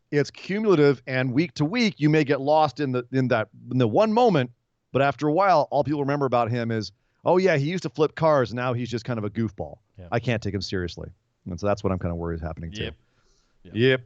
Let alone what's happening with Nakamura and Cesaro and everything else. And Elias being a face, which can't stand.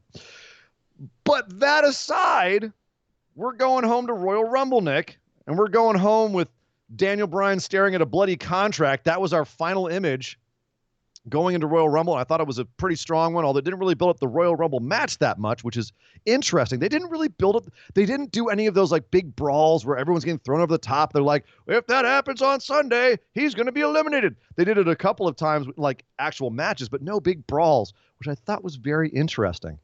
But Nick, you know what? You want to do this all show. Let's not wait anymore. Let's do it right now. Let's get patrons, get your pens out. Everybody else, hang on to your seats. It's time for the Royal Rumble Pick'ems.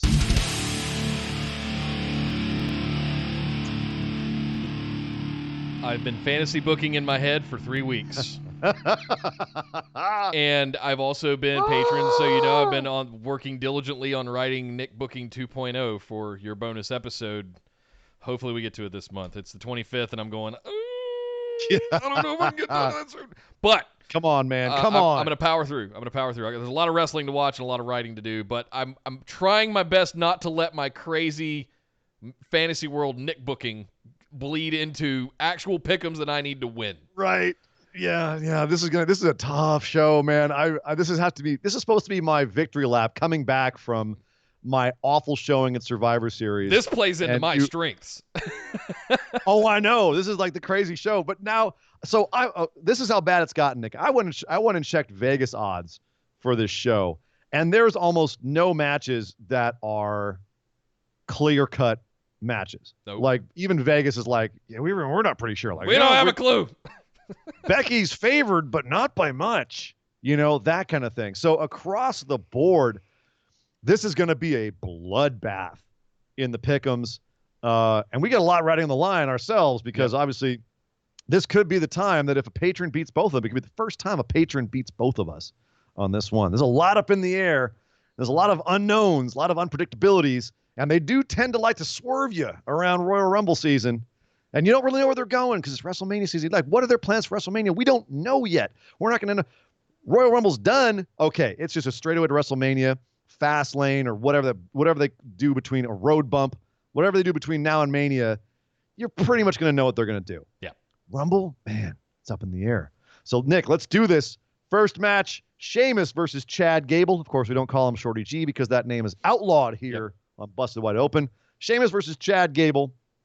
Cut another promo on him on SmackDown. This has pretty much been a bunch of Sheamus promos with one Chad Gable attack on Sheamus. What's happening here, Nick? I don't know. This is one of those big coin flip things. I could make arguments for either one of them winning. But Sheamus's return, does he need the win? Chad Gable, Shorty G has this whole new gimmick, this whole new package. Yeah. Does he need to prove that even as a Shorty G, he can beat the big Celtic Warrior? Does he beat the Bully here, or does it go on? I don't know. Yeah. I'm struggling. This is one of those matches where I could easily see it going either way, depending on what Sheamus's place is in the company right now. If he's supposed to be getting over guys like Chad Gable, if Chad Gable isn't quite there yet, and they want to have him have a longer program with Sheamus where he's going to fight upwards, and Sheamus takes it here. This could go either way, just based on where Vince's mind is. This is going to get a very low number on my prop bet for the pick'ems. Oh yeah, oh yeah. Here you go. I'll make my pick though. I think Chad Gable gets the win here. Okay. And I'm going to take Sheamus. I think they need to put him over here just because otherwise, what the hell is he coming back for? I understand. I'm very inclined to make that very obvious decision, but I feel like there's a reason they put the big Celtic Warrior with Shorty G, and they've had him cutting promos on him consistently. Chad Gable. Cutting promos on him consistently for the last 2 to 3 weeks. Chad Gable's going to get the victory here to prove that he can compete with the big guys. Yeah, I just think that if Sheamus loses this one, then he's going to be like he's on his way out. Like we're on the goodbye tour for Sheamus. He'll be fine. Let's see. Andrade Cien Almas versus Humberto Carrillo for the U.S. Championship. Does Again, Carrillo take it? Same Very thing. Close. Same thing. Very close. I have no idea. I can make the argument for either one. I know we got to pick. I'm going to pick Andrade to retain. I am as well. I also think it's too soon to take that title off of Andrade. However, if they do take that title off and put it on Carrillo, that's a marked man. Yeah. They're definitely we know better what they think about Carrillo. I just don't think he's there yet. I think Vince is going to say, no, he's got some more way to go.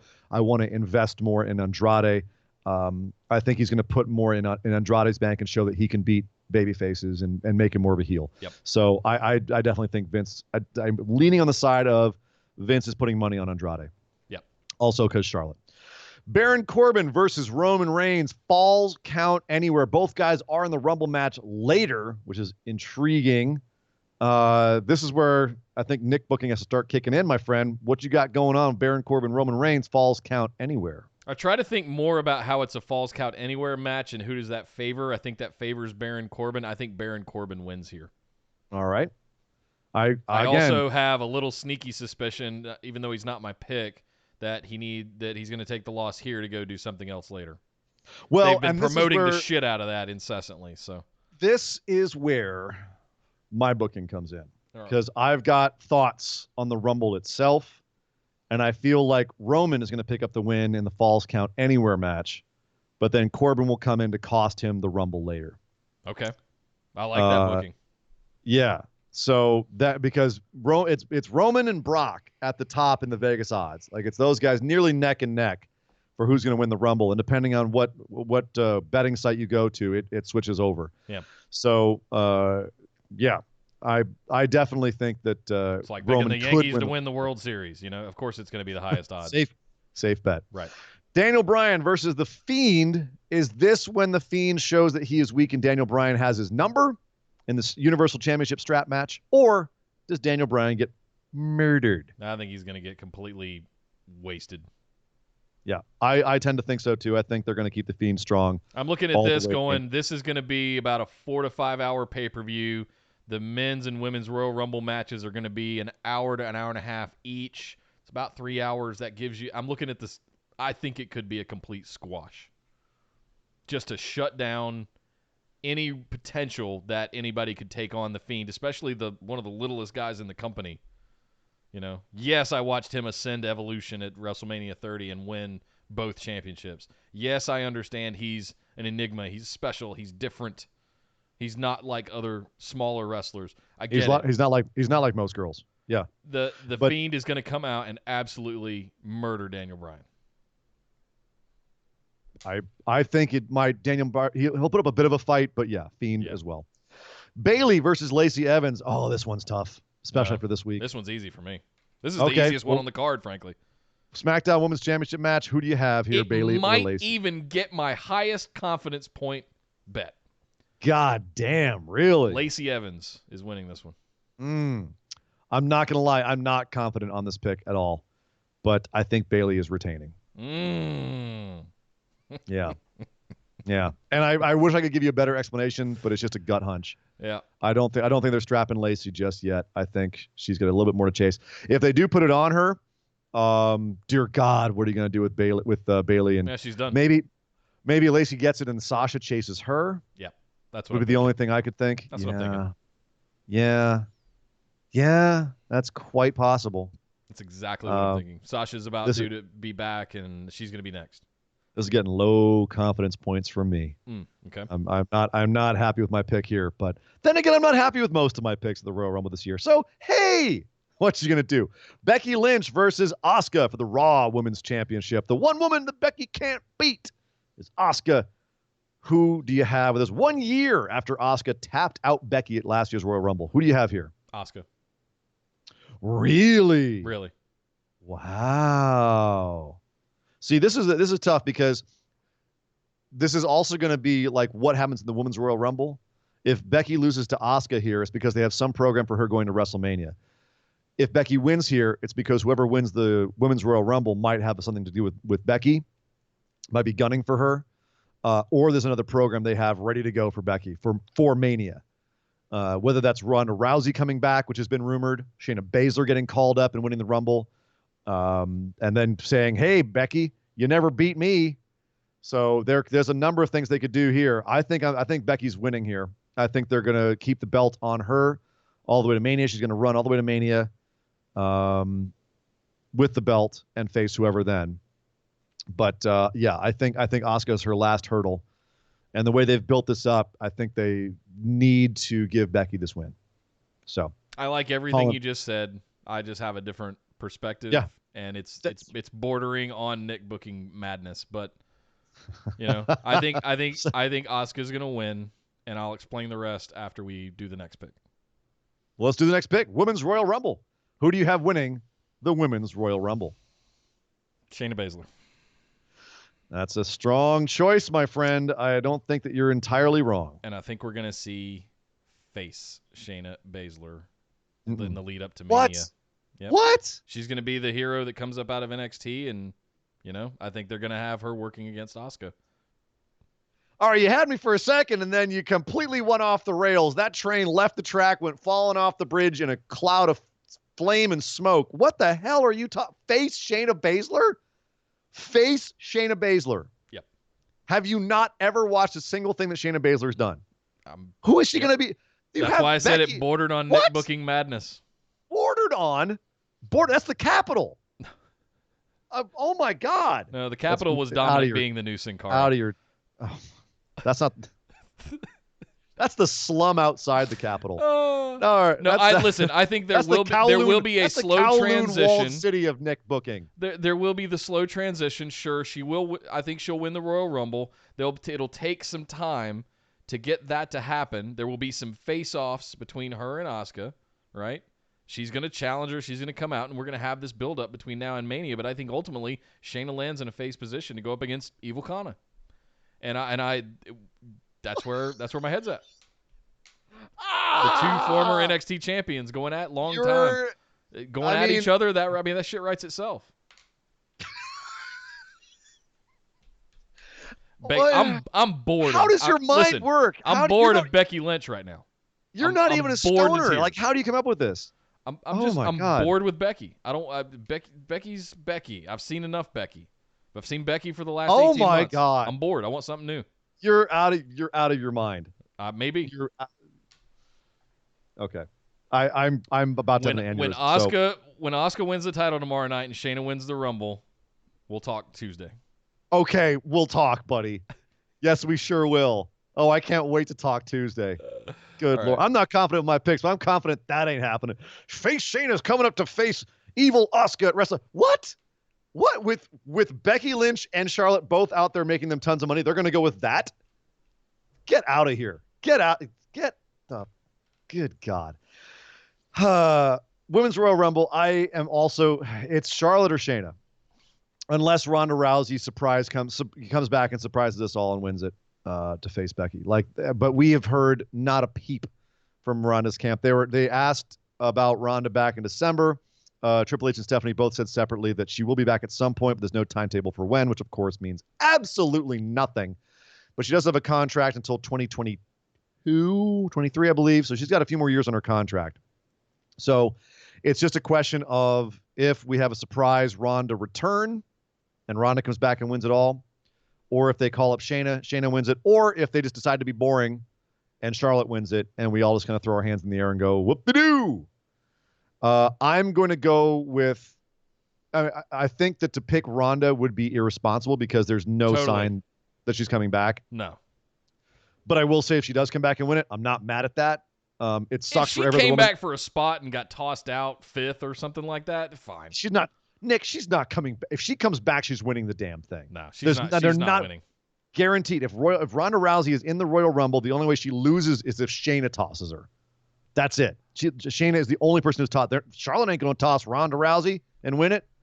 They're not even that crazy. Ronda Rousey's getting paid way too much money for them to put Charlotte over her in the Rumble. If Ronda's coming back, Ronda wins the Rumble. Period. Hard stop. But that's a big chance to take for me to bet on that Ronda's coming back. I'm going to go more for the horse that's in the stable, and that's one of the 4 horsewomen, and that's Shayna Baszler. So I too am picking Shayna, just nowhere near for the ridiculous reasons that you are. Men's Royal Rumble, Nick, before I lose my lunch. Men's Royal Rumble over here. Who do you have? This is where stuff's going to get interesting. Mm-hmm. As if it hasn't already. Men's Royal Rumble. Who in the world do you have winning this thing? Dominic. I'm kidding. Drew McIntyre. Man, I almost came through this TV screen at you. Drew McIntyre, for sure. Really? For sure? For sure. For sure. Full show. You have high confidence bets on that? I don't know yet. I have to see how we've only got 8 matches. So how everything breaks down? Like, what am I going to do with 8 points? Like, I'm already doing low confidence bets on at least 3 of those. And I'm just going, it's going to be a bloodbath. Shit, I have to put points? Okay. I'm pretty confident in my choice for Drew McIntyre. I am very low confidence on my Shayna Baszler pick. I'm very high confidence on the Drew McIntyre pick. Yes. All right. Go for it, buddy. Yeah. I'm picking Brock Lesnar. And my reason for it is simple. I believe in Paul Heyman. And when a guy like Paul Heyman knows every word that leaves his mouth, he's made a whole lifetime off of working people, off of creating angles, creating booking, keeping kayfabe, keeping consistency. When he uses that line of his, that's not a prediction, that's a spoiler. It's always special. He doesn't use it when Brock loses. When Brock lost to Seth, when any of those, he doesn't use it then. He only uses it when what he says comes true. And it's one of his little ways of working the crowd and tweaking them, where they go, oh yeah, Paul, sure, it's a spoil. No, there's no way Brock's actually going to win this. But every time he uses it, it comes true. And it's actually a spoiler and not just him running his mouth. Now, at some point, I fully believe that Paul will spend that money. He will spend that cachet that he's built on that phrase and on that over the years. He'll spend that and really swerve us. And he'll say that for a big Brock moment, and it won't happen. He's doing it right now, and you're biting. He's not doing it for this, of all things. This is not the time. He's going to spend it at a WrestleMania. He's going to spend it at a retirement match or something where, like, we just absolutely, there's no way we can believe that Brock's going to lose, and then he's going to spend it. He's not losing years of building this thing up for this Rumble. And if he does, Nick, I will be beyond shocked that someone like Paul Heyman would lose that many years of work over something like this, but just a Rumble. Do you know what I mean? Like, I will be completely shocked. Do I think Brock should win the Rumble? No. I think it's a stupid idea. But then again, there's been a lot of things they've done with Brock I think are stupid ideas. I think the crowd is going to crap all over it if Brock wins. Mm-hmm. But then again, he won Money in the Bank, and they crapped all over it, and they didn't care. We've pretty much crapped all over everything Brock's done in the last few years. Yeah, and they don't care. They don't care. They do not care. So they love that heat that it gets. If someone's going to get booed out of the building for winning the Rumble, they love it if it's Brock. So, yeah, I'm sorry. I'm here to be the bearer of bad news. I am very confident. Where's your gavel? I don't know. It's around here somewhere. I think I lost it. Yep. I am very sure, like just based on the fact that I've watched Paul Heyman for decades, and that guy does not say things he doesn't mean. He has a point behind saying things. Even like I remember when he was talking about, he had that one speech where he said, "What if Brock took the Undertaker's streak?" And he planted that seed in everyone's mind of like, Undertaker was concussed. He didn't know where the hell he was. What if Brock went into business for himself? Who was going to tell him no? Who's going to tell Brock no? The only people that knew the outcome of that match were Taker, Brock, Paul, and Vince. That's it. Who's going to say otherwise if Brock took the streak? And who could have stopped them? And afterwards, why would they want to say that Brock went into business for himself? They've got to go with it. And he planted that seed because Paul is always working. He's always thinking. He doesn't say things without knowing what he's doing. He's not going to use up this beautiful little gem of a phrase that he's built for years to try and trick us. Because Cain Velasquez might come along and he might mess with Brock. But Paul said Brock is entering at 1 and winning the Rumble. Not a prediction, a spoiler. He said that specifically. So I have to believe Paul. I have to. Okay. Brock Lesnar winning the Rumble. It scares me to say it because Paul's freaking me out with this shit, but I got to believe Paul Heyman. I feel sorry for you, man. It's not happening. I'm pulling that clip. If Brock wins, I'm pulling that clip right there of you, Nick, going, "Oh, you poor bastard, believe in Paul Heyman. How could you? Oh, you poor sad bastard." I'm going to pull the clip of you being like, "Oh, face Shayna Baszler's coming up and facing heel Asuka at WrestleMania." See who's winning this pick'ems. Good God. And just for the folks that aren't in the chat and that aren't watching it on YouTube right now, my reason for that position is I feel like in my heart of hearts that at some point, as much as we love them, we have to move on beyond the 4 horsewomen of NXT.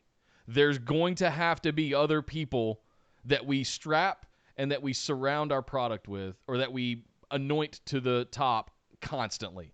There's going to have to be more than 4 people. And yes, we're seeing a little bit from Lacey. We're seeing some good stuff from Asuka. It's kind of about it.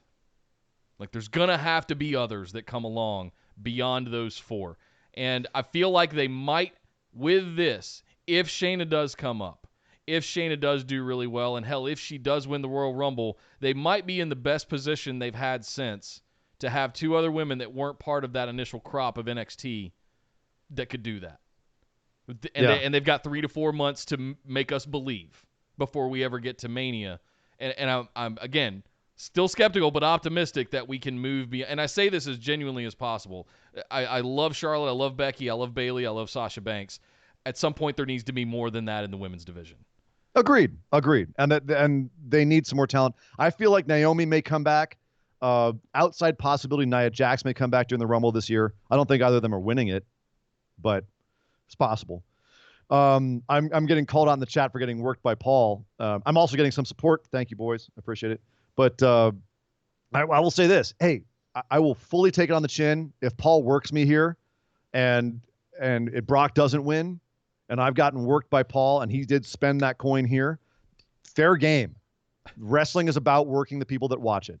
And if they worked me here, then, hey, man, they got me. Are we going to get another 10-minute diatribe about how you got worked and why he did it and all that kind of stuff?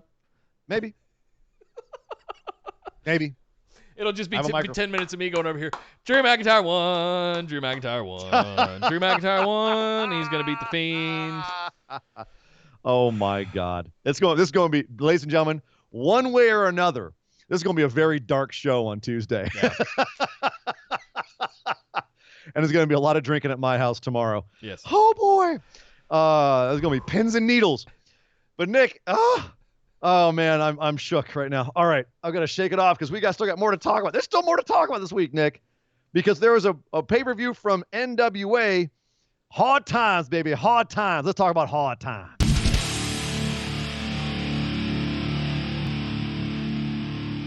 Full disclosure, I have not watched Hard Times yet. I am anxious to, but we had to prep for the show today, and I wanted to make sure I got all my wrestling watched for the week and was ready to talk about everything else today. But I have heard nothing but good things so far about Hard Times, and I'm very excited to watch it tonight after Worlds Collide. So I'll be in the chat watching it. If you guys are in the Discord and want to hang out later, those of you in chat right now, those of you listening, it's probably past. But yes, definitely will be watching Hard Times tonight because we had a big old match with Trevor Murdoch facing Question Mark, which I was really looking forward to. I wanted to see how this would work.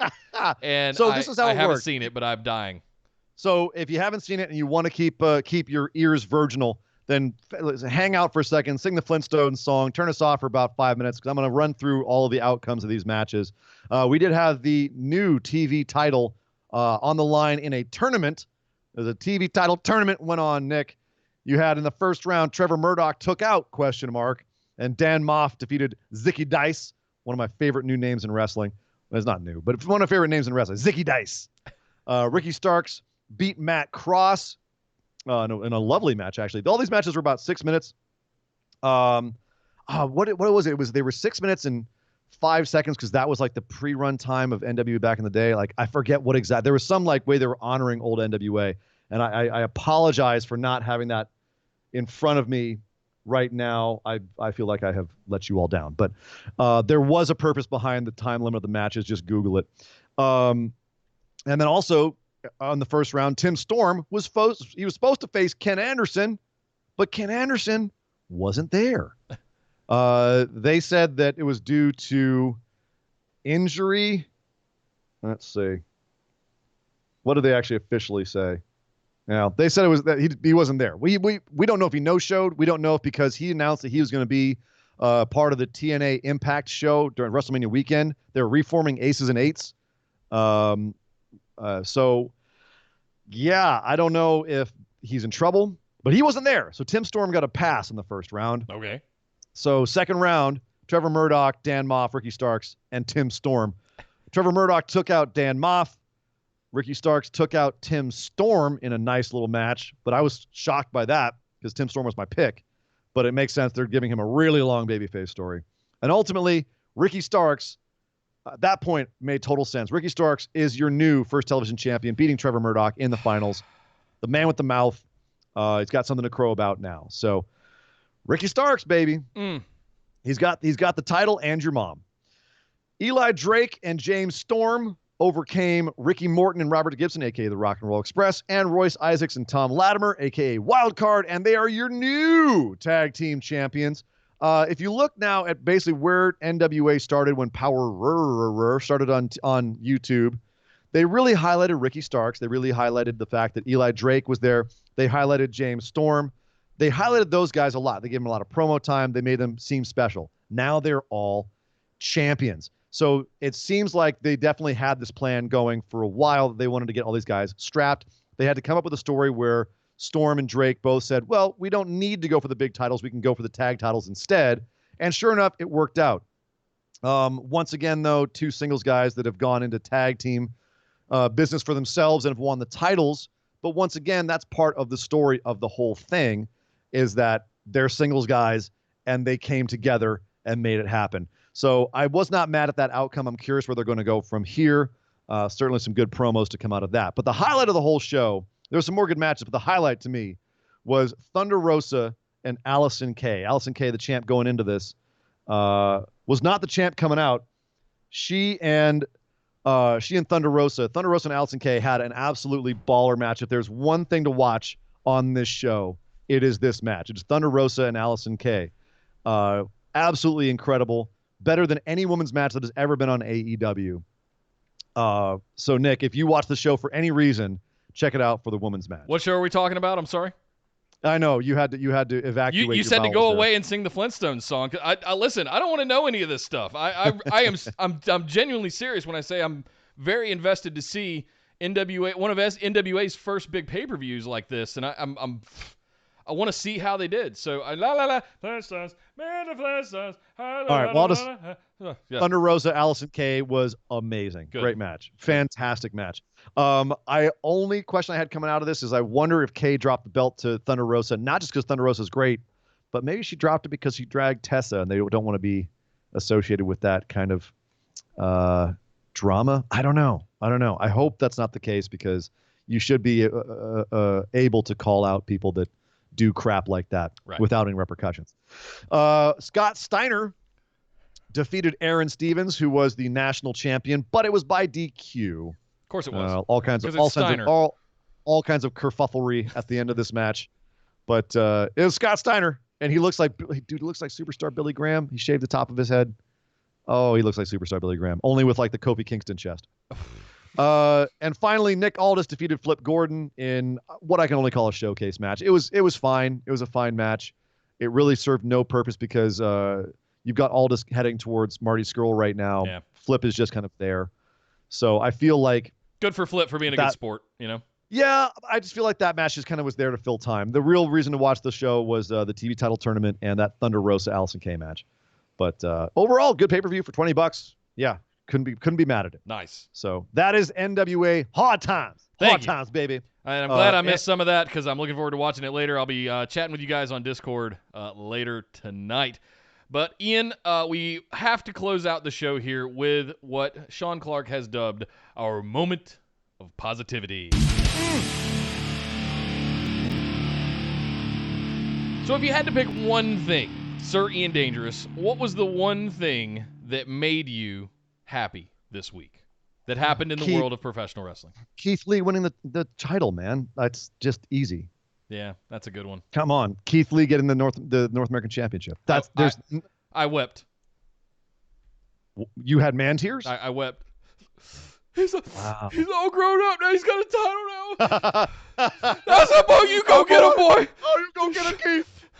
You go get him, Keith. That's my boy. You get those titles. You get that gold. You get that Roman Reigns fist bump. There's certain movies. You get that Triple H point. You get that point from Triple H. There's certain movies that I can't watch, like Remembering the Titans or Hoosiers or anything like that. I can't watch sports movies because I become verklempt. But this was one of those moments I was go out there and against all odds, against the distractions of the Undisputed Era, he still pulled it off. And just, he did it. Oh, my God, he did it. You're like, yeah, I can't watch sport movies. Meanwhile, I'm over here. I'm like, I can't really watch a Serbian film. It's a little too far for me. I just can't quite watch. And you're Requiem for a Dream. Yeah, I just can't really watch that one. Yeah, 9.5 weeks or any of that, those kind of 80s kind of movies. Oh God, no. Yeah. Mine's pretty easy. It's the Jericho moment. It's achieving the legendary status of the crowd singing the chorus of Judas. And when he comes out, just everything, man. That whole on his cruise as the champion, top of the promotion. Yep. The year that he's had. We were talking about Moxley's year, but Jericho it might be the only person that has surpassed his year. And frankly, Cody and the Young Bucks. Like, look at what Jericho and Moxley have done, even inside of the company that we should be the most proud of with Cody and the Bucks and Kenny, I should say as well. But yeah, Jericho, them singing the chorus to Judas and him giving that little hat tip to the crowd on his cruise was definitely that made me it gave me a little chuckle. What's that gif with the mountain, like the hairy mountain man, just kind of like the little nod? Oh, yep. Yeah, there was both of our moments, interestingly enough, being happy for other people and their success, Nick. And I think that was definitely something that was very prevalent this week. Is like, you know what, man, good for them. Really, like genuinely good for them. Yeah. Obviously, Jericho and I have had our issues in the past, but I can still be happy for the man. I still respect him. Well, I lost a little bit of respect, but I still got the love, man. Yeah, still got the love for the Y2J. Yeah. All right, guys. Well, that's oh no, wait, we're not done just yet. We've got just enough time for our other news lightning round. Beep beep beep beep beep beep beep beep. Oh well, I almost almost put this in our NXT section, but Nick, apparently the NXT Women's Championship is now just called the NXT Championship. Wait, there's already an NXT Championship. I know, but this is another NXT Championship. Is this the women's division NXT Championship? No, it's just the NXT Championship. It's just for women. But it's not the NXT Women's Championship. It's just the NXT Championship now. I have some theory crafting around that, but I'll save that for another show because we got about 3 minutes. Oh, okay. Well, then I won't get into it too much either, other than to say, like, it seems kind of strange. Like, how do you define which championship is which now? It's like saying I've got 2 pizzas. Okay, which pizza is which? Well, one has pepperoni, one doesn't. Okay, so you have pepperoni pizza and a not pepperoni pizza. No, I just got 2 pizzas. No, you have a... What? Come on. Unless it's not gonna be just held by women. What's the... I don't get it, Nick. Somebody explain to me here. And I know maybe I'm not being politically correct, Nick, but someone explain to me the logic. I think it's fine. Whatever. Of course it's fine. It's not a big deal. I'm not gonna, pull my hair out over it. It's not the end of the world. I also understand why they did it in the sense of political correctness. But at the same time, I'm also kind of like, oh. In the shade of Becky Lynch coming out and saying that it didn't need to be there, that foreshadowed that change coming. And we also saw Tessa recently in an intergender world championship match whenever, and I agree. I've always had the question in the back of my mind is like, why do we have the distinction for women's championship and women's division? And not call it the why don't we call it the NXT Men's Championship and the NXT Men's Division? That seems that makes more sense to me. If it's a division where only men can win the title, it should be the men's division, and then if only women can win the title, it's a women's division. Yeah. If they want to be, non-gender binary, you don't have a trans person working for you. Why do you care? Right. If Nyla Rose was working in WWE, it would make more sense, but it doesn't. Are you planning on it at some point? Maybe. If so, all right, fine. But yeah, at this point, it's confusing to me. Somebody explain. Daniel Bryan, all his shirts now will be made out of organic cotton and recycled materials. About 5 plastic bottles a shirt, apparently. It was a mandate by him. He started feeling really bad about all this merch that he was selling and not being good for the planet. And Daniel Bryan, being the kind of planet-focused man that he is, decided to do something about it. And he worked with WWE so that every one of his shirts that he sells, a tree will be planted. And obviously, recycled material will be used to make that shirt. So buy a Daniel Bryan shirt and it's okay for the planet. Brian Cage, our boy, unfortunately is not going to sign with anybody right now because he's got a torn bicep. So he's got to go surgery. They're saying 6 months. He says he wants to be healed quicker than that, but he will not sign anywhere. He said he's had offers from a lot of places. His Impact contract is up, but he's not signing anywhere until he can start right away, and that's going to be after he's healed. So no Brian Cage going anywhere talk, because he's not going anywhere until that man is healed up. Yep. The Super Card of Honor, which is going on WrestleMania weekend, is just getting stacked, Nick. They added another couple of big names. Nick Aldis and Amazing Red will be there. They've already scheduled, listen to these names: Jay White, El Phantasmo, Kenta, Taiji Ishimori, Will Ospreay, Rocky Romero, all of Villain Enterprises, which is PCO, Marty Scurll, Brody King, and Flip Gordon. La Facción Ingobernable, which is Rush, Dragon Lee, Kenny King, and Amy Rose. You got Select, Session Moth Martina, Jeff Cobb, Jay Lethal, Mark Haskins, PJ Black, and they're going to announce more. That show is just ridiculous. Like, it's January. You got 3 months to continue booking people. Holy smokes. Way to get ahead of it. Crazy. That's a lot of people. Wow. Speaking of PCO, PCO this week was on a Canadian talk show. It was on TVA Sports called DMD. It was Dave Morissette. I don't know what the other D stands for, but it's DMD. And PCO came on the show. Dave Morissette started getting lippy, laid hands on PCO and his manager, D. Destro, and ate a choke slam through his desk for it. This legit pissed off a lot of people, which is awesome. Legit pissed off. I guess don't know what wrestling is. Right. Like, how dare he? PCO responded, Morissette wanted to put the belt around his waist. Destro was just protecting the title. Morissette started arguing with him. When he put his hands on Destro, I had an electrical malfunction. I told him not to touch my manager. PCO Monster Mania is running wild all over the world. So, yeah, PCO tried to murder a Canadian TV host.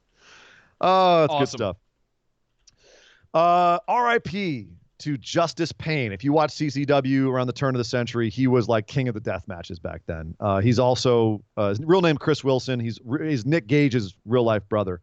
He passed away very young, age of I believe 41. I lost the note, but yeah, so too young for Justice Payne to pass away. So rest in peace, my man. Some very good death matches. If you go back and watch CZW from about 18 years ago, you can find some good Justice Payne stuff. Yeah. Ibushi, Kota Ibushi. We posted this in the group, Nick. He's got the coronavirus. He's got the bite. He will not be on the New Beginning U.S. tour because he got type A influenza. I think people pointed out this is a guy who used to shoot fireworks off of his chest. He lands on his neck in awkward positions regularly. Gravity can't kill him, but apparently the influenza can lay him low. Either that, they just don't want him to be contagious and giving people the flu all over the place, which I suspect is more the case because it's Ibushi. He's worked through worse than this. But he will not be on that U.S. tour. So if you're looking forward to seeing him, I'm sorry. He will not be there. But everyone else will be. Looks like Rocky Romero's picking up some of his slack. So hopefully it will still be some very good shows. Speaking of New Japan news, so I read an article. Naito finally gave a full-length interview on NewJapan1972.com where he talked about winning both belts at Wrestle Kingdom this year. It almost didn't happen, Nick. He actually had an issue with his eye where he was having numbness and paralysis in his right eye.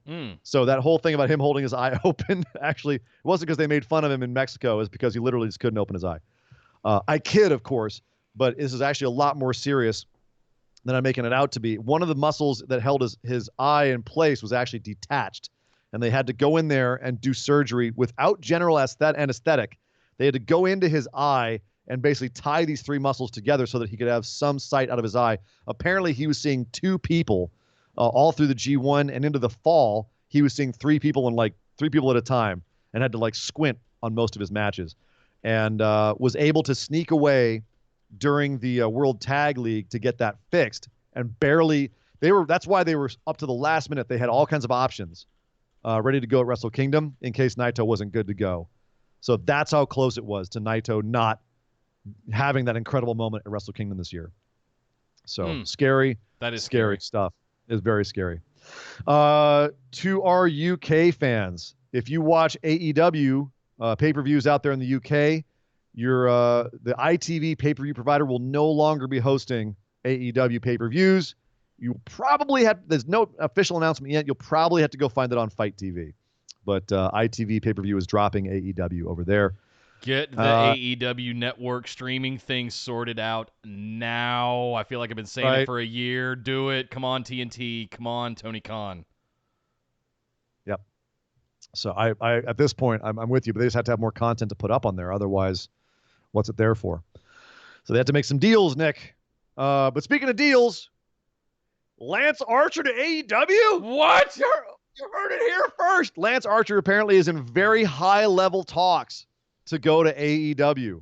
Yes, Justin Barrasso of Sports Illustrated announced that he believes that Lance Archer is in extremely high-level talks to go to AEW. Dude raised his profile massively over the summer with the G1 and winning the U.S. title in New Japan this year.